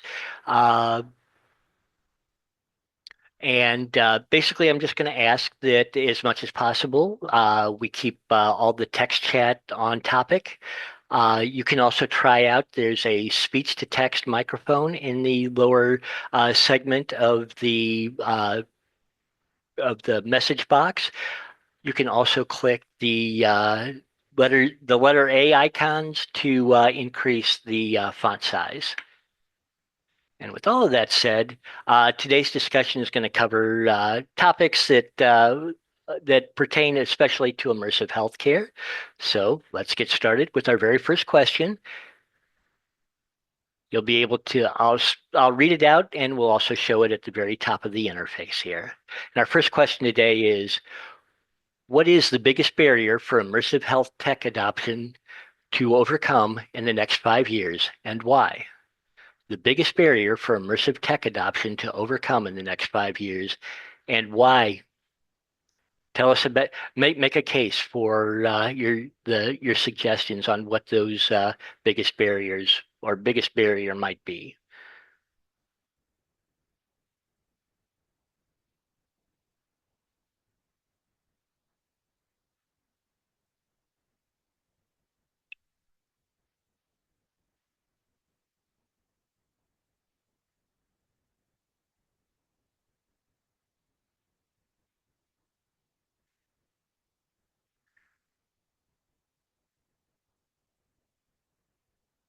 And what you should start to see, or should start to see here happen soon, is that both of our think tanks have an AI agent inside that introduces itself to you.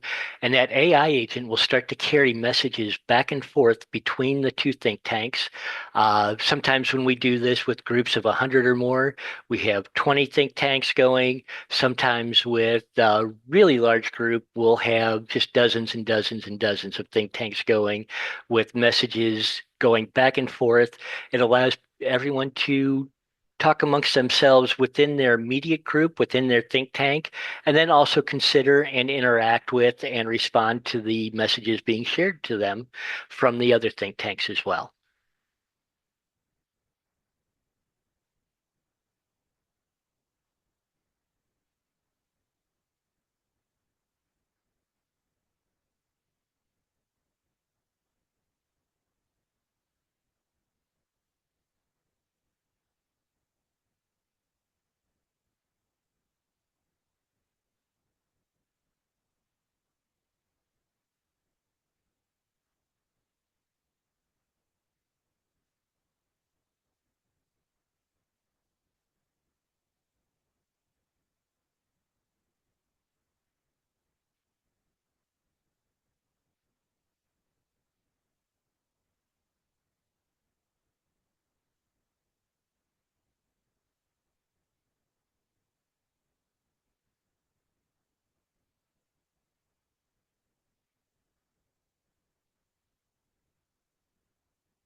And now Thinkscape is going to show us some of the most supported answers that were offered today. We'll generate a suite of reports after the session that goes into more detail on all of these, plus other answers that may have not garnered this degree of support. But now what we'd like to do is to have, as a group in this final phase of this question, to consider these top answers and maybe narrow it down to just the top couple of them. And we'll do a follow-up on that final most supported answer in the next question.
Okay, fantastic.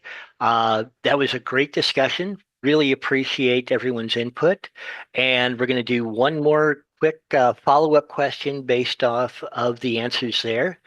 And in that previous discussion, we did identify user experience, data sovereignty, integration into existing clinical workflows, and efficacy of solutions and authenticity as perhaps the biggest barriers to immersive tech adoption within a 5-year time horizon. So for our final question, we'd like to keep this and the context of those answers to the first question in mind when we consider ways that we can overcome those barriers.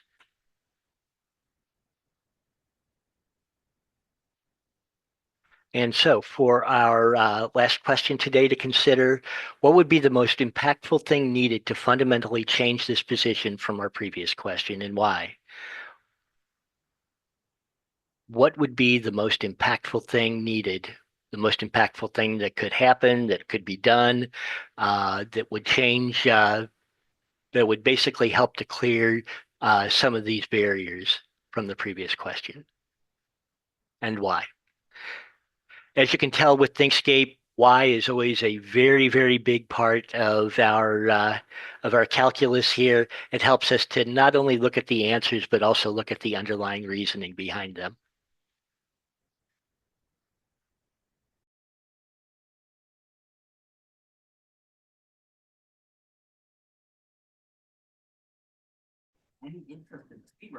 I'm not sure that I get the question. The most impactful thing needed to fundamentally change this position. What is this position? In regard to the barriers, what needs to be altered in order to overcome that barrier? So looking at the preferences of standardization and user experience as the barriers? Yes, if you want to actually Gotcha. use, yes.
Okay, thank you, everyone. Appreciate it. Appreciate everyone's thoughtful responses. Appreciate the lively conversation. We will compile reports based on the responses here, and we will be happy to share that with everyone. And again, thank you so much for participating. Thank you so much, Chris, for guiding us through that. I know we had to do it at a rapid pace, and these conversations could go on farther. We'd love to be able to host them again soon. So as we conclude today's session on interconnected health systems, we want to thank each and every one of you for making it what it is today. It really is shaped by your discourse. We want to also thank Meta, our lead sponsor, for making this event possible to maintain it to be free to you. And special thanks to Chris and Unanimous AI for the remarkable support through all these exercises. We'd also like to thank all the individuals and organizations here today who participated, in particular AMXRA and the Journal of Medical Extended Reality. We are collaborating to produce a practical set of privacy and safety guidelines for clinicians to be published in the journal. Look forward to seeing those in 2025. A full list of community partners and contributors are available on the Metaverse Safety Week website. Thank you to the organization committee, and thank you to the contributors from across the globe. And we encourage everyone to share relevant links like key papers, case studies, and standards at info@xrsi.org so we can incorporate those into our insight report. And we can't forget who leads and runs this for the months ahead and the months that led up to this. So thank you to Kavya Perlman, our mighty leader of XRSI, and Banajit Chaudhry, Chief of Staff, who make sure everything runs completely seamlessly. Right, Paul, would you like to give a send-off for our group? Yeah, fantastic. As we part today, let's carry forward a message of hope and collaboration. The dialogues I think that we've initiated here today are just the beginning of a larger movement towards technology in service of our health and well-being. Our collective efforts, pave the way for a more inclusive and ethical digital future, hopefully. And together we're really forging a path where technology serves humanity with dignity and respect. Thanks everyone for your engagement. It was fantastic. I really liked the last session there, as well as the demos and the opening talks at the beginning. Really, really great. Hopefully we're shaping a better, more responsible metaverse. We eagerly anticipate your continued participation and insights in the upcoming sessions, where each day brings us closer to our shared vision of a safe, equitable, and human-centered digital world. Thank you all once again. Have a fantastic Christmas and New Year, and we look forward to collaborating with you more in 2025. Thanks, everyone. Bye, everyone. Thank you.